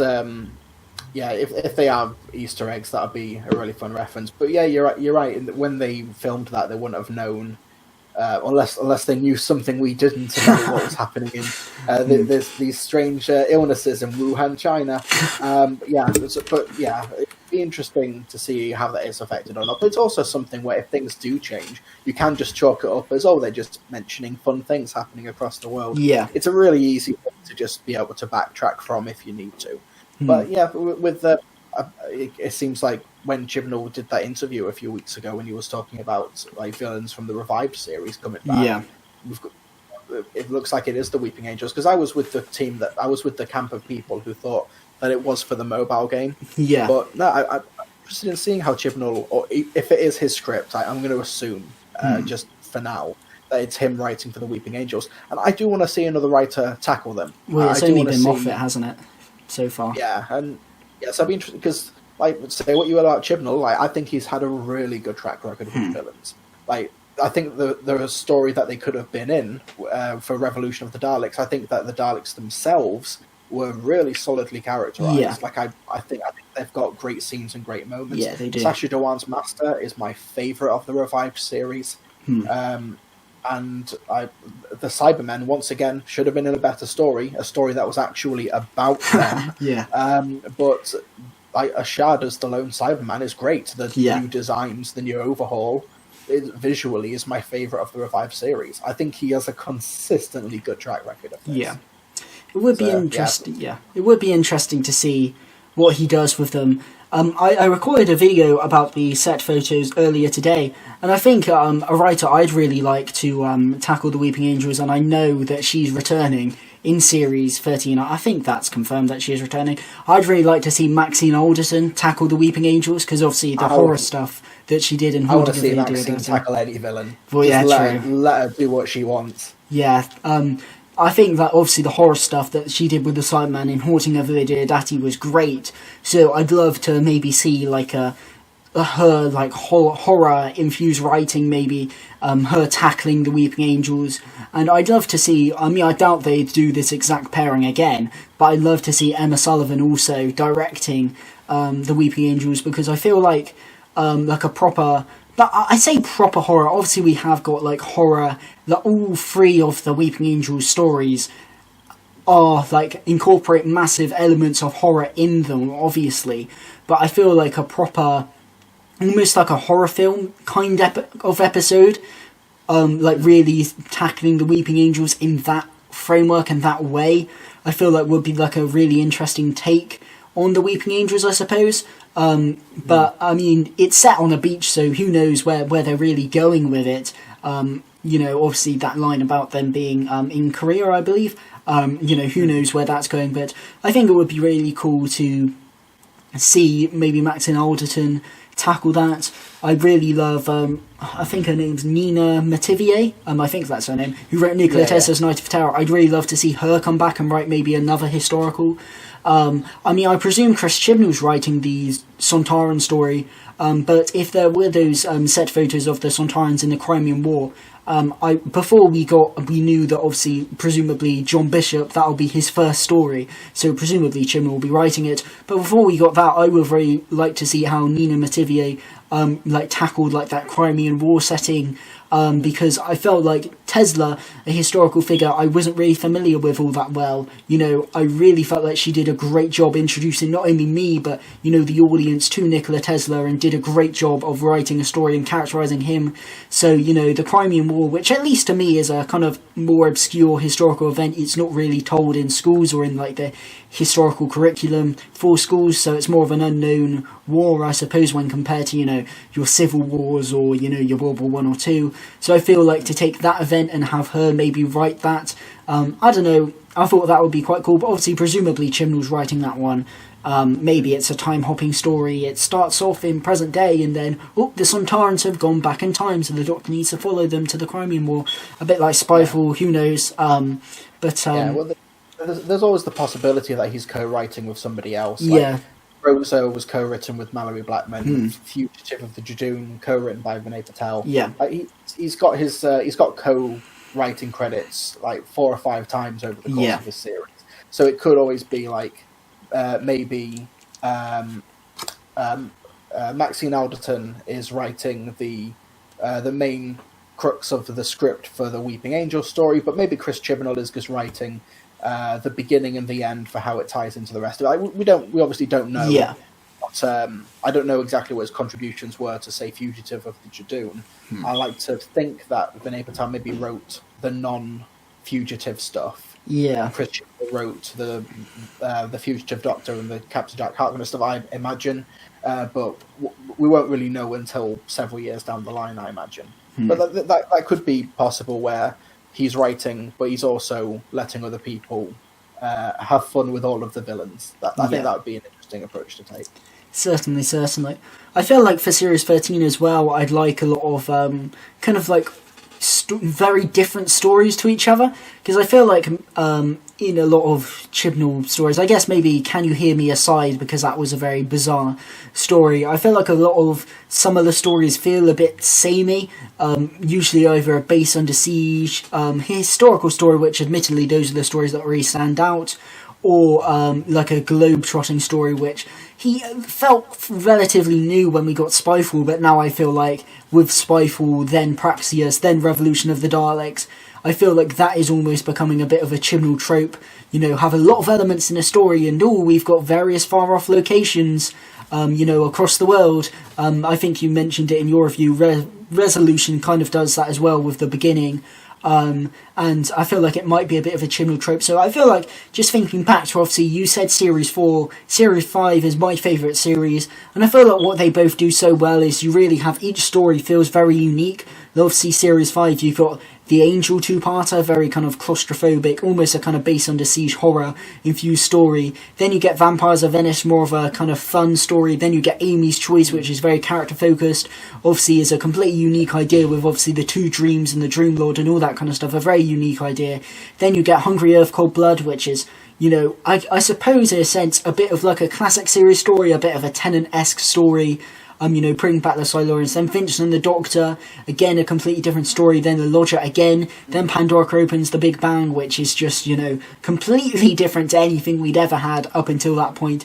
So I feel like, again, like something like Series 5, or something like Series 4, as you said, Science in the Library, very different to Unicorn and the Wasp. Obviously then you get Midnight, a very different story, Turn Left, which is obviously possibly like one of the most unique and interesting ideas we've ever got in the Revived series. I feel like I'd really like maybe stories like that, more unique stories that have more interesting ideas and do interesting things with the characters. Obviously something like Midnight, Turn Left, Amy's Choice, all very character-focused episodes. You really get a great exploration of, for example, Amy and Rory's relationship in Amy's Choice, but also you really explore the 11th Doctor through the lens of the Dream Lord. In that story, obviously, Midnight, you explore the 10th Doctor and, maybe his faults and how he actually turns a whole group of people against him rather than, get them on his side. And obviously, Turn Left is just an exploration of Donna and her family. Obviously, an amazing exploration. So I feel like perhaps more unique stories, but more character-focused stories would be something I'd really welcome in Series 13. It feels odd because I feel like I'm describing Can You Hear Me, even though I didn't really like Can You Hear Me, but I feel like what it tried to do would be something that I'd really like to see more of. More unique and weird stories, but also more focus on characters. Especially now we've got less TARDIS team members, I feel like to maybe have more of a focus on those character relationships would be interesting. Yeah, I think that the standout episodes of the Chibnall era have been where it's been more experimental. Yeah. It's not experimental in a conventional... I know experimental and conventional. Dumb words. It's not oxymoron. It's be quiet, Will. But like Demons of the Punjab... Yeah. ...is like that's... Like, firstly, like that's just a straight-up love story, which Doctor Who doesn't do that much of when you think about it, at least compared to other genres. But also, like, it takes you away, which Douglas Adams would be proud of that episode. And with like series 2, you do have Can You Hear Me, which does end like it's got the first ever like animated sequence. Yeah. Like, you know, like I think time is going to be a bit kinder to the Chibnall era generally. Like, obviously, like we're here with our complaints and criticisms and stuff like that. But I still think, kind of in the way how Peter Capaldi's era has had like a renewed,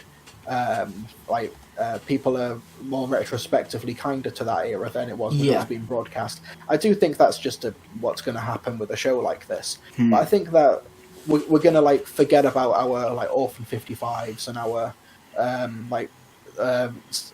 arachnids in the UK and stuff like that, and we're going to focus on like the really like interesting experimental stuff that the series tried to do. But I think when you talk about the character-driven companion stories like Amy's Choice, I'm just disappointed that we didn't have a story like that for the companions. I think a TARDIS team with like Ryan, Yaz, and Graham really could have benefited from a story like that. And they just didn't get one, and the potential is there for it. It's absolutely there for it. Like, these aren't just like bland characters. They're bland, and they can be perceived as bland because they're not given anything to do. But the setup is there. The premise is there. The character stuff is waiting to be explored. It's there for the taking, but the stories aren't catering towards that, and it's really strange. And it is disappointing. Yeah, certainly, and I feel like almost like that's not really just a problem, like purely in the Chibnall era in terms of like the lack of experimental stories. I feel like maybe series like post series 6, we like Heaven Sent aside, I feel like there has been like a reluctance to really push the boat out in terms of experimental stories and character-driven stories. Obviously, Heaven is Sent aside, which is one of the most experimental stories we've ever gotten. Like, I was thinking the other day, and I was thinking, you know, Series 7 has a lot of faults, but ultimately it has a lot of variety in terms of like its locations. It's probably the series that has the most variety in terms of like all the different places we see. But when you think about it, there isn't really many character focused stories in there, or many like non-conventional stories in there. Like in Series 5 you get Amy's Choice, in Series 6 you get The Girl Who Waited, in Series 7 you don't really get a story like that. In Series 8, you don't really get a story like that. In Series 9, you get Heaven Sent for the Doctor, but in terms of Clara, you don't really get a story like that. Series 10, I guess World Enough in Time, and maybe The Law of the Land, but I haven't watched The Law of the Land since it broadcast, to be honest with you. So with Series 7, because that's in a really awkward place, because for the first half of that, you've got Amy and Rory as hangers-on, because their arc is completed. Like, their story's done, but they're still here for 5 or 6 episodes. It's weird. And then with the second half, you get Clara as the impossible girl, but she's a mystery first and not a character. Yeah. So I think a series can only be as good as its companions, if that makes sense. I think there's a reason Series 10, for many people, at least the circles that I roam around in, is considered the best of the Capaldi era, and a lot of that is because of Bill and Nardole. Yeah, very true. If you like Clara and if you're on board for what Moffat was trying to do with that character, then you'll gravitate towards Series 7, 8, and 9. But if not, Series 10's where it's at. And I think it's why I think I gravitate more to Series 11 than I do for Series 12, because I think the family unit is a really interesting approach to take, and I think it was the right thing to do. Like, at least at that time, where it felt like a very natural way to change the formula and the dynamic of the series. But then once Graham and Ryan's arc was basically finished in It Takes You Away, Battle of Ranskoll, blah blah blah, and Resolution, for Series 12 they've got nothing to do. And Yaz kind of steps up more, but she can only do so much when she's sharing space with another 3 characters. I feel like I'm like a really opposition to how I feel about Graham and Ryan in Series 12, because on one hand I do understand what you're saying. Obviously their arcs were completed, why didn't they just go at the end of Resolution?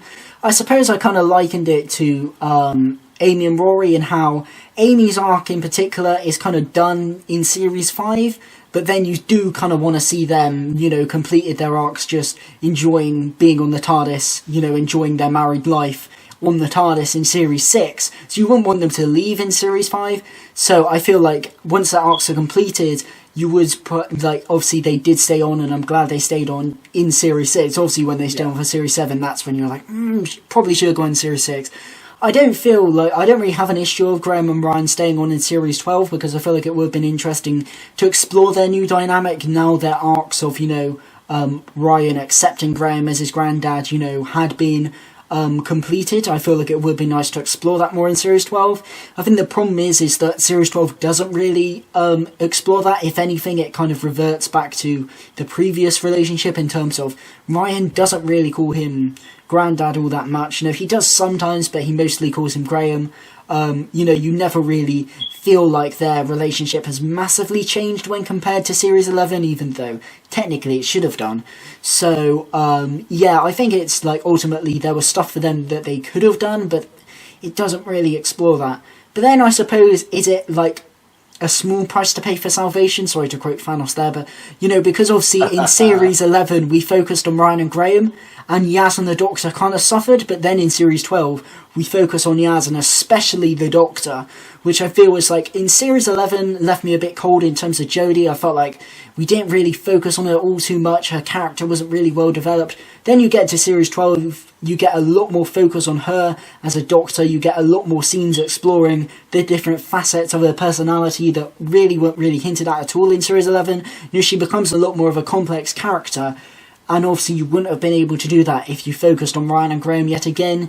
So I think that Chibnall ultimately found himself in a very tough position, because he introduced all these characters and it doesn't feel as if he could focus on all of them, I suppose. I mean, there's probably some way he could have, focused on all of them, but ultimately he just didn't. He decided to focus on, a pair at a time in each series. So ultimately I feel like, was it worth not focusing on Ryan and Graham to get this focus on Yaz and the Doctor?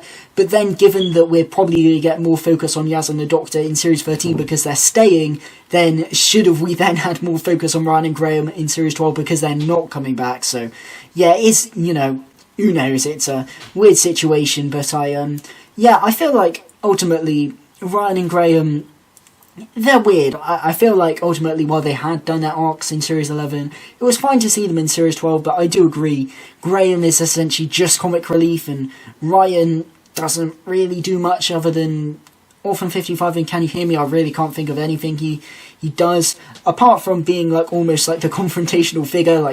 Every single time the TARDIS team disagree with the Doctor, it always seems to be Ryan that the 13th Doctor aims her frustrations at, in The Haunting of Ilu Diodati. It always seems to be Ryan who's standing up and saying that, which I guess kind of comes to a head in Revolution of the Daleks when you think about it. But yeah, these characters, I suppose, don't get a lot of screen time.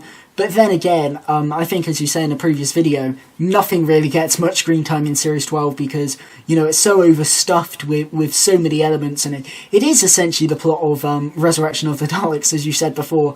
So many things going in, and it's just you think, that's a lot of elements. Oh, psych, there's something else. The Doctor is going to be duplicated and going to assassinate the High Council and Gallifrey and all that kind of stuff. That is just similar, obviously, as you said, to Series 12. So many different things going on, but if anything, it's like a miracle that we got any, character growth for characters at all, I suppose, when you really think of, the amount of stuff going on in these stories. It's really a miracle that we somehow came out with a better version of Yaz, because, it wouldn't have surprised me if Yaz was once again not given the focus and it was purely the Doctor, because Yaz doesn't really go for an arc, or Graham and Ryan don't go for an arc. It's only the Doctor who I guess kind of goes for an arc, because the arc is surrounding her and Gallifrey. It doesn't concern any of the companions really at all. You get those moments where the companions are confronting the Doctor and say, we don't really know anything about you, and there's that bit in Fugitive of the Jadoon where the companions are like, you've been being really distant towards us. But then in Orphan 55 and Nikola Tesla's Night of Terror, the Doctor's just the same with them.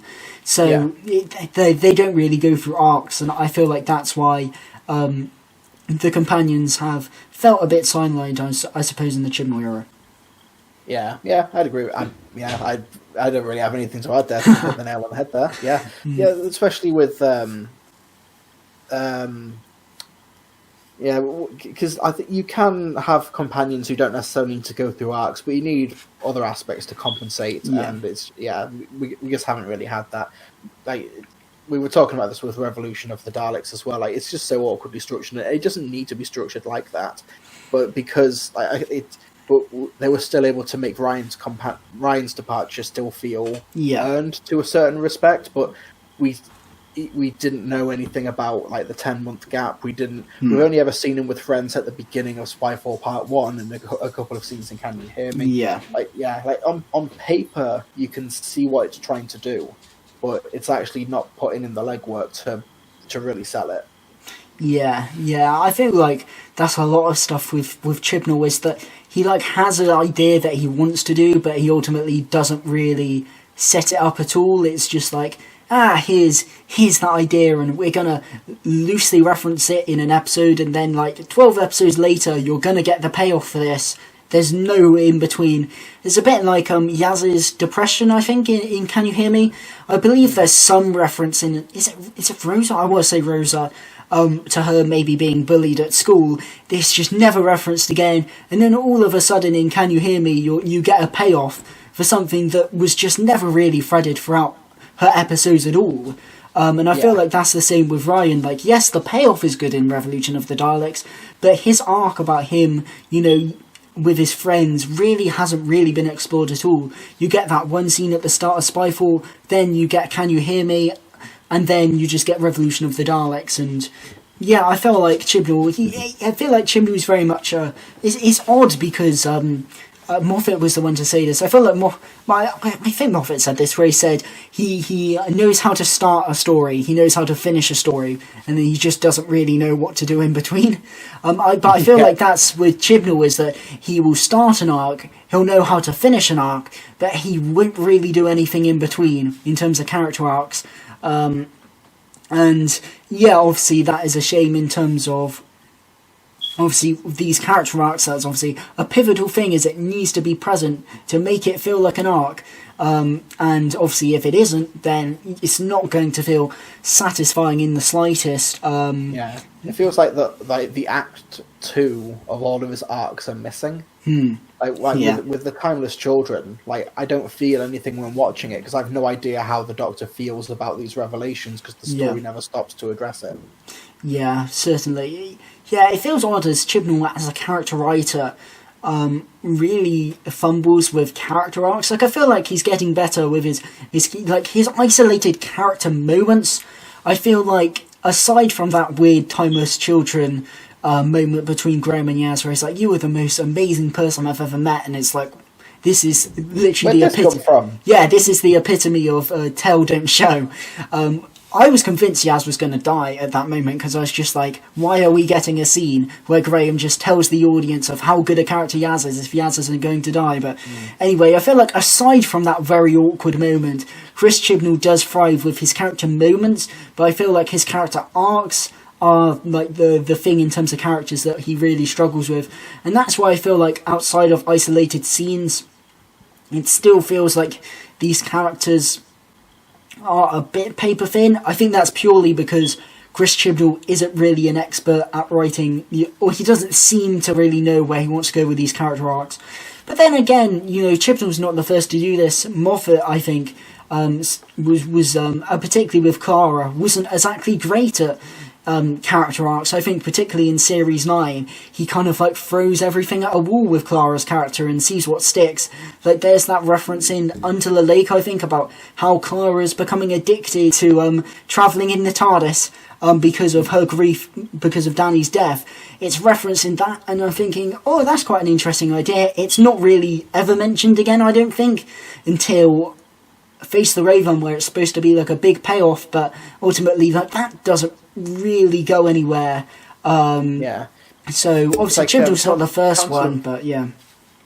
Yeah, Council of Geeks did a really good video on this quite recently, which talked about Hell Bent and how it's a story It's following Heaven Sent, which is the story about grief and loss and overcoming grief and getting over it and everything. And then Hellbent just takes the Doctor back to square one to save Clara. Yeah, It's abandoning like the whole character arc. It's one reason I don't like Twice Upon a Time after the Doctor falls, because the Doctor falls is about the Doctor never giving up and always standing back up and always fighting. And then all of a sudden, at the end of The Doctor Falls, he's like, I will not change! Yeah. And then it's a story all about, oh, actually, do I want to die? It's like, what? Where'd this come from? I know that you had to write this over like a couple of weekends because of the Christmas like change, but you still, like these stories are about things. You're able to acknowledge and work around it. Yeah, certainly. Yeah, that is weird, because obviously the Doctor Falls is makes such a point of, the Doctor essentially saying, here I stand is where I fall, I'm content dying here because I just want to save these people, that is where I will be, that is what I'm going to do, and if it fails, it fails, but I'm not going to, stop trying. And then at the end he's just like, yeah, maybe I won't change, maybe I won't help any of these people, I'll just, die as the 12th Doctor. And it's a bit like, that's not really following on from that arc. And obviously, Moffat, as you said, literally had like a weekend to write it. But it does feel like that does undercut that drama. So certainly I think Moffat in his later years certainly really stumbled at those character arcs. But it's unfortunately something that, I wouldn't say Chibnall's inherited it, because obviously it's completely different writers and production teams, so it's not like Moffat just handed it over to Chibnall, but it's unfortunately something that Chibnall is also struggling with, and perhaps maybe with a smaller TARDIS team we'll get more time to develop those character arcs. I wanted to ask you actually, because I think you subtly referenced it in your Revolution of the Daleks review, but what are your actual thoughts about us getting a new companion? Because I know a lot of people were thinking we could just get the Doctor and Yaz for a series, and then obviously it's like, psych, no, we have a new companion. So, personally for me, I can understand why people want just the Doctor and Yaz. I think for a few episodes we should just get the Doctor and Yaz, but I do think it would be nice to get another companion to, just freshen up the dynamic. Although I was hoping for a companion from the past, or an alien, or from the future. Another 21st Century Earth companion is a bit frustrating, especially after... He's different though, because he's from Liverpool. He's different though. Oh, Christ. It's pretty much Chibnall in Series 11. Oh, it's fine because they're from up north. It's fine. They're completely different to all these characters from London, I swear. I felt like that TARDIS team in Series 11/12 really illustrated that you can't just have multiple companions from the same time period and expect them all to be interesting, because they won't be. That's probably one of the reasons why Yaz, Graham and Ryan aren't the most interesting of characters, because they're all from the same place, the same time period, and you're basing it purely off of personalities to try and distinguish them. And that's worked in the past, but you're getting to a point now, the Revive series has been on for 15 years, where there's only so much you can do with 21st Century Earth companions. And I feel like, I mentioned this in a video recently, that ultimately if you have Chibnall doesn't seem to, the personalities of Yaz and Ryan aren't all too distinct, especially in Series 11. But if you have a companion from the past or from the future, or an alien, the personality could still be pretty generic, because ultimately their setting is enough to make them interesting. But if you just have a 21st Century Earth companion, you're really banking on that personality to make them interesting, and that's not always as easy as it sounds. So that was something I was disappointed by, but ultimately us getting a new companion, I mean, I wasn't that bothered about it, but I saw a lot of people, being a bit disappointed we're getting enough companion, and you kind of subtly hinted, I suppose, in your review of Revolution of the Daleks that you were a bit disappointed, so I kind of wondered what your thoughts were on us getting a new companion. Yeah, I think it's important to compartmentalise, whether or not you're disappointed because, you maybe hyped it up without evidence, or whether or not you were kind of lied to. I understand people being disappointed about Revolution of the Daleks because the plot synopsis literally said, how do you fight the Daleks without the Doctor? And then it turned out that wasn't the story. But it's not like Chibnall and the BBC came out and said, all female TARDIS team, It's going to be like no one else. Like there wasn't any of that, so I don't want to hold that against the production. I don't want to hold that against what they want to do. Yeah. I think it's a bit disappointing that we. One of the big things holding the Doctor and Yaz back was the fact that they were half of a cast in such a crowded series. So I was a little bit disappointed that we are gonna be getting another companion. But honestly, I liked the way they announced it because the trailer. Like, I wasn't expecting trailer footage. I wasn't expecting anything because we're still 10 months out, or like 9 or 10 months out from the series proper. I wasn't expecting anything, but I would have liked something, and it was the perfect compromise. I can't fault that. And John Bishop, I've not seen him act in anything. I've not seen his. I watched like a 1-2 minute clip from his stand up, like on like the 2nd of January, just to just to see if there was anything. Yeah, he seems like a funny guy, and I think people saying, "Oh, it's a comedian." Like, no, like I think Doctor Who has proved itself that it is able to pull this off. Like Matt Lucas, Catherine Tate, Bradley Walsh. Like I was one of the ones like back in 2016, 2015 when they announced that Nardole was going to be a companion in Series 10, and I remember saying, "No, what are they on? No, they're not." And I ate my words. I was completely wrong, and I love it when I'm proven wrong. Believe it or not, I love it when I am proven wrong. But yes, I'm looking forward to what John Bishop does. But it will depend on, like, obviously how he's characterised the stories that he's in. I like the idea that he might be introduced a few episodes in. But yeah, I saw somebody say that they had to bring in a character like Dan, played by John Bishop, because now they're going to give him all of the fun lines that would have gone to Graham. Yeah.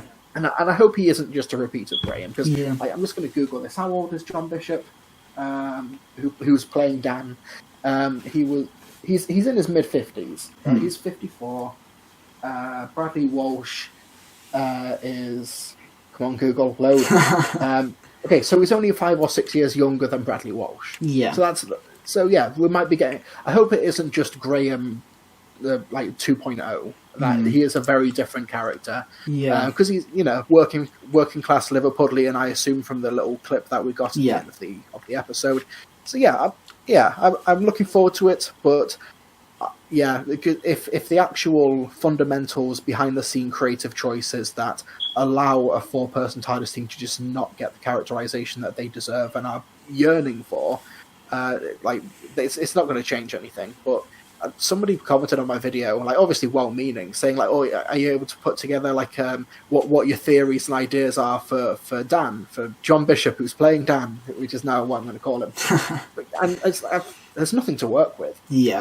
So I'll let other people hypothesize, but show me a trailer, show me a scene, show me an interview where John Bishop is saying, "Oh, he's this, that, and looking forward to this type of story." Yeah, it's too early to tell, but I like how they announced it. I like it in principle. Let's see how they pull it off. Yeah, certainly. I did have a bit of the same worry as you, that it almost feels as if like maybe Bradley Walsh, like Chris Chibnall didn't almost prepare for Bradley Walsh to go, and it was almost sudden, so he was like, well, I did write Series 13 for Graham, so I'll just bring in a character similar. And, it does almost seem like working class, has a distinct accent, was a comedian, obviously, so you imagine Dad would get a lot of the comic relief. I am worried that he could just almost be like a Graham stand-in, and it could kind of be like the same character, but hopefully it isn't.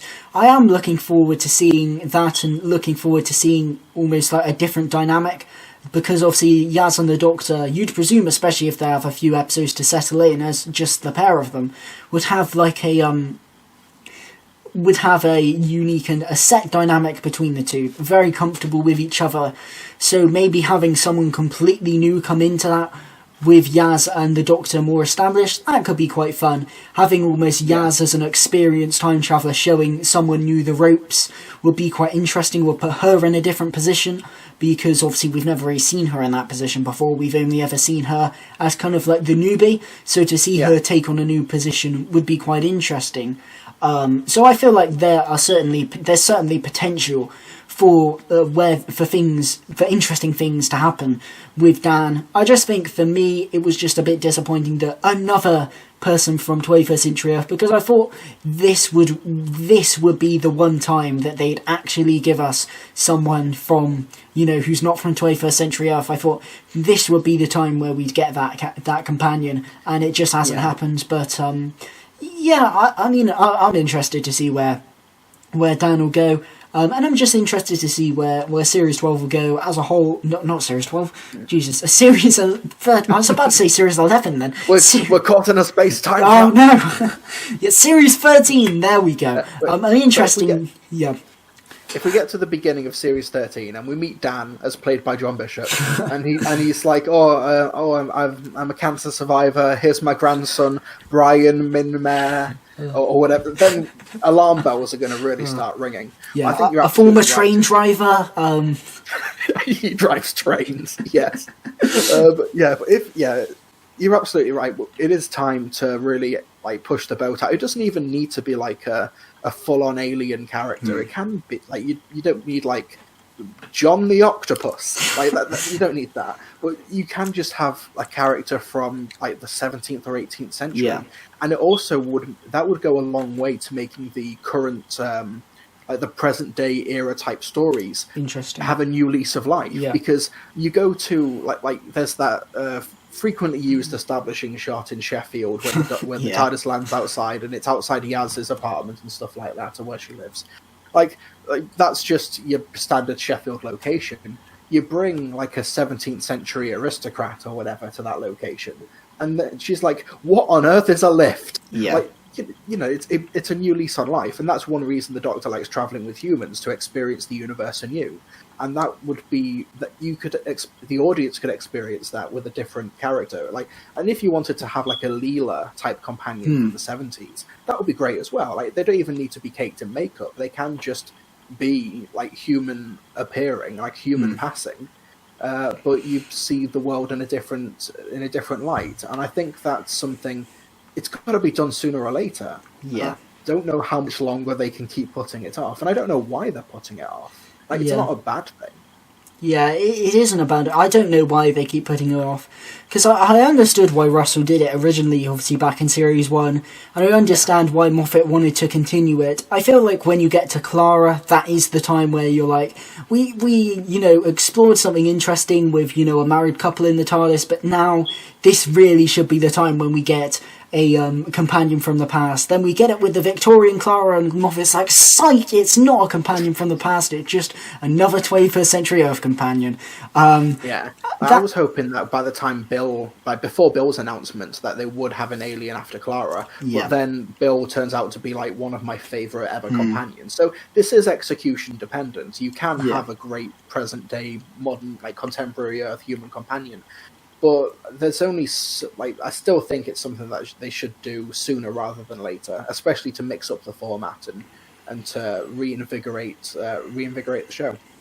Yeah, certainly. I feel like this would have been a good time as well, to just add something new, just add a new dynamic to it. And if it's not this, then who knows when it will be. But yeah, as I said, there's only so much you can do with 21st Century Earth companions before they start, just getting the same character. I'm not saying Yaz and Amy are the same character, for example, not at all. But I feel like it does start to get a bit boring, where you're like, yeah, the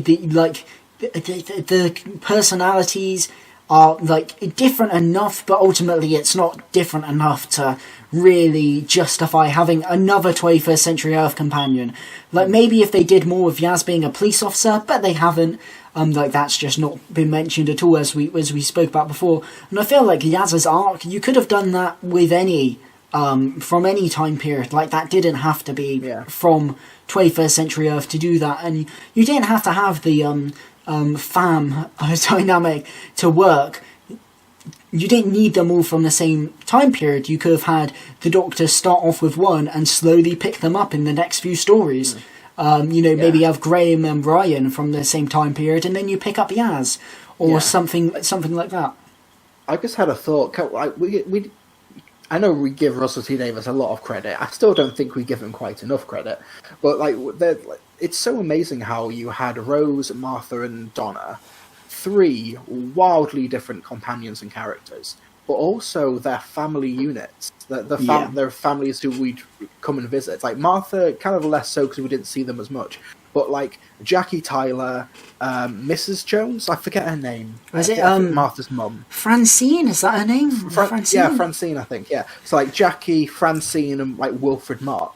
Yeah. Those are drastically different. Like it's not like he could have easily have gotten away with like every series. There's a new Jackie Tyler. Like the Doctor gets slapped by like both Martha and Rose's mums. But like that was a fun recurring joke to an extent. But like the family dynamics were wildly different for those 4 seasons, and that's really admirable. That's going above and beyond. So like you can still make like a 21st century companion still feel fresh as long as you surround them with a different dynamic or a different family. And I want to see more of Yaz's family. Yes, we only saw her mum and dad in Spyfall, I think. But it's like when they kind of get interrupted by Daniel Barton's press conference thing, and the dad thinks it's a conspiracy involving his laptop or something. Like, is that really all you want to do with them in series 12? Yeah, it's weird. Yeah, that is the only time they appear, isn't it? And then you see Yaz's sister in Can You Hear Me? But yeah, they really don't use them at all, really. And obviously, I'm trying to think in series 11. Is it only Arachnids in the UK and then Demons of the Punjab? Like, just the very start and the very end, where you get Yaz's family? So. They are very, very underdeveloped. Actually, I think for series 11, to be fair, that's all you needed for series 11. Yeah. But to take it forward, you needed more. Yeah, certainly. Actually, think about it. That awful Wi-Fi joke in Resolution... Like, it's a terrible scene, but surely it would have made more sense to cut back to Yaz's family at that moment, rather than just like some random family we've never seen before and we'll never get a reference since, despite a Twitter account trying to claim that the mother was going to appear in Revolution of the Daleks. That's why I laughed then, because I remembered that rumour. Yeah. I would have respected Chibnall so much if he'd have done that. Imagine. Doubling down on something he knows people didn't like just for the sake of a joke. I would have respected the hell out of Chibnall if he did that. I would shake his hand and buy him a drink. Well, he did take Jack Robertson, a character who was pretty much universally, hated in Arachnids in the UK, and made him, a pretty decent character in Revolution of the Daleks. So maybe if it had appeared in Revolution of the Daleks, we were walking out saying, that family is the best family I have ever seen in any Doctor Who story.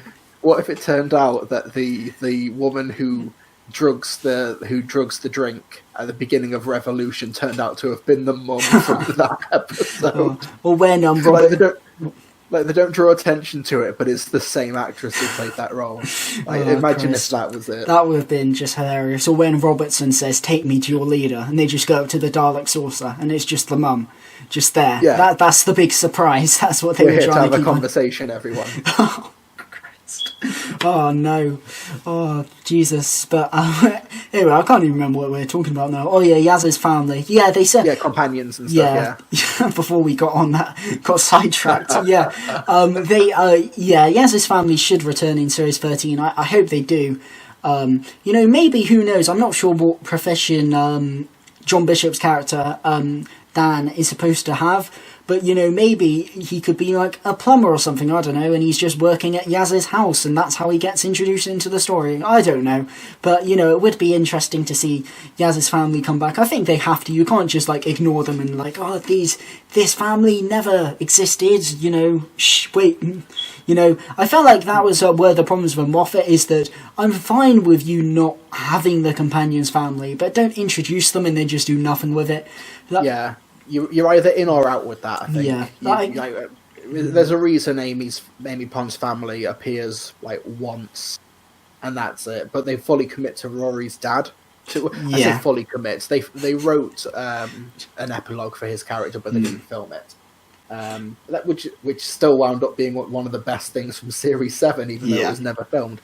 But yeah, I don't see how they'll link John Bishop's character to Yaz's family, because especially if he is from Liverpool, that's like a 2-hour train journey. That must be one hell of a leaking toilet or something. Yeah, he's just dedicated to his craft. You know, he gets that call and he just thinks, I'm right on the train that he actually drives, because he's also a train driver, you know, and he just goes off and figured it out. Yeah, we've put the pieces together. He's a train driver / plumber who fixes the plumbing in Sheffield, but lives in Liverpool. All of Series 13's questions are now answered. You know, we found the big mystery. The press are on phone. We just need to break it to them so they can release this, you know, pivotal information to the world. Exactly. It's the timeless child of Series 13, and we've already cracked it. That's what the 7-episode heavy arc is going to be centered on. It's just Dan doing all this stuff. You know, we have fully cracked it. Oh Jesus, yeah. Oh Christ! Certainly, This is this is what should be in Series 13. This is just, you know, just better than any actual functioning theory video out there. This is the true important stuff we need in Series 13. We don't need character arcs. I'm already drafting up the finale as we speak. Yeah, we don't need character arcs, we don't need returning monsters, we don't even need the Doctor in it. We just need John Bishop playing Dan as a train driver / plumber who is dedicated and does 2-hour journeys just to fix toilets. That is what Series 13 truly needs. That's what's going to bring the casual viewers back to the show. That's what's going to make Doctor Who get like 10 million viewing figures. That is truly what the show needs right now. What if it's actually been like a whole big double bluff? Like, it turned out that the family from Resolution actually did film some new scenes, but it turns out that John Bishop as Dan is at their house while they're trying to have a conversation. Jesus. He's there to fix the Wi-Fi. Oh Christ. They're just still sitting there. They haven't moved since the events of Resolution. Just trying to think of a conversation topic. They haven't thought of anything, and then just as they're just like having no hope of ever starting a conversation, the doorbell rings and John Bishop's just there, and they're just like, oh, thank God we don't actually need to start a conversation. But all he's brought with him is a paperclip so that he can like hit the reset button at the back of the router. You know, when it's only like that tiny button. Turns out the family didn't have a pen or they didn't have a paperclip, so they couldn't press that button and reset it. Oh Christ! Jesus! Oh Christ! Yeah, this just is. And the BAFTA goes to John Bishop as Dan. Just that, not to John Bishop. Just that is his name now, and it all goes to him. Jesus! Award for Chris Tribnall for writing all this. Brilliant. This is our award. We'll dedicate it to Chibnall if we have to. Yeah, this is our award, mate. In honour of Chris Chibnall. Oh Christ! Yeah, he co-writes the scripts, but all he writes is the beginning and the end. All the content in between that he can't actually write, it's all us. Yeah, that's all us. That's the compromise for Series 13. That's how we're getting the best results. Oh Jesus! This conversation took a turn, didn't it? It certainly did. It certainly took a very drastic turn, and I feel like that would be a good place to end it. We've been recording for 2 hours now, and we certainly had a great discussion, went on a variety of different tangents, which includes cracking, everything that would make Series 13 a brilliant series. We've certainly had a great discussion. And thanks so much for coming on, Mr TARDIS. It's been great having you on as a second time. Thanks for having me. Yeah, it's been great having you on. Thank you for speaking about Revolution of the Daleks and Series 13 and all the directions they could go in, and hopefully don't go in as long as we're not writing it. Thank you so much for coming on. It's been a great discussion. Is there anything you want to plug before you go? There's my Doctor Who content, Mr TARDIS on YouTube. I recently reviewed Revolution of the Daleks. I've got some Series 12 content coming up in the upcoming weeks. If you're into Big Finish, I'm going to be doing some more Big Finish reviews. There's the 10th Doctor and River Song box set, which I'm currently working on at the moment. That's going to be my next video. I don't know if it's going to be up by the time this podcast goes live, but either way. I've also got another podcast, the Monster Monday podcast, with myself and my fiance. We recently talked about the film Happy Death Day. So that's every Monday. You can subscribe on iTunes or Anchor or Google Podcasts, etc. So I think those are the main ones to plug, really. Yeah, great. And you guys should, I mentioned this on the previous podcast, but you guys should certainly check out Mr TARDIS. Obviously, you do great reviews. I really enjoyed Cybersember, really great in-depth reviews, and brilliant stuff. And I look forward to the content you release in the future, because obviously you have got your Big Finish reviews, coming out and all that kind of stuff. I'm really looking forward to your future content. And anyone who for some reason hasn't checked out Mr TARDIS should certainly do so. Literally hours of fun with Cybersember. Literally spend your whole day just marathoning all the way from the 10th planet to the Lone Sideman trilogy, and also the Handles video, and then the Revolution of the Daleks review. Just spend your whole day doing that, and I'm sure you'd enjoy it. But thank you for coming on, man, and everyone just go check out Mr TARDIS. Yes, well, thank you so much for having me back. It's been a pleasure to be back on the show again. Yeah, it's been great having you on for a second time, and thanks for coming on, and thank you for any viewers who are still listening at this point. If you didn't turn off at the many tangents, especially the John Bishop tangent, or maybe you're just glued to the screen thinking, this is the content I want. Your mind was just bursting. You just can't comprehend such a brilliant idea. Yes, but if you're still listening, thank you guys so much for listening and watching, and thank you so much for coming on. It's been great. Yes, thank you very much for having me again. Thank you so much. Yeah, it's been great having you on. Thanks so much for coming on. Thank you everyone for listening, and just thank you everyone for watching, and of course a goodbye.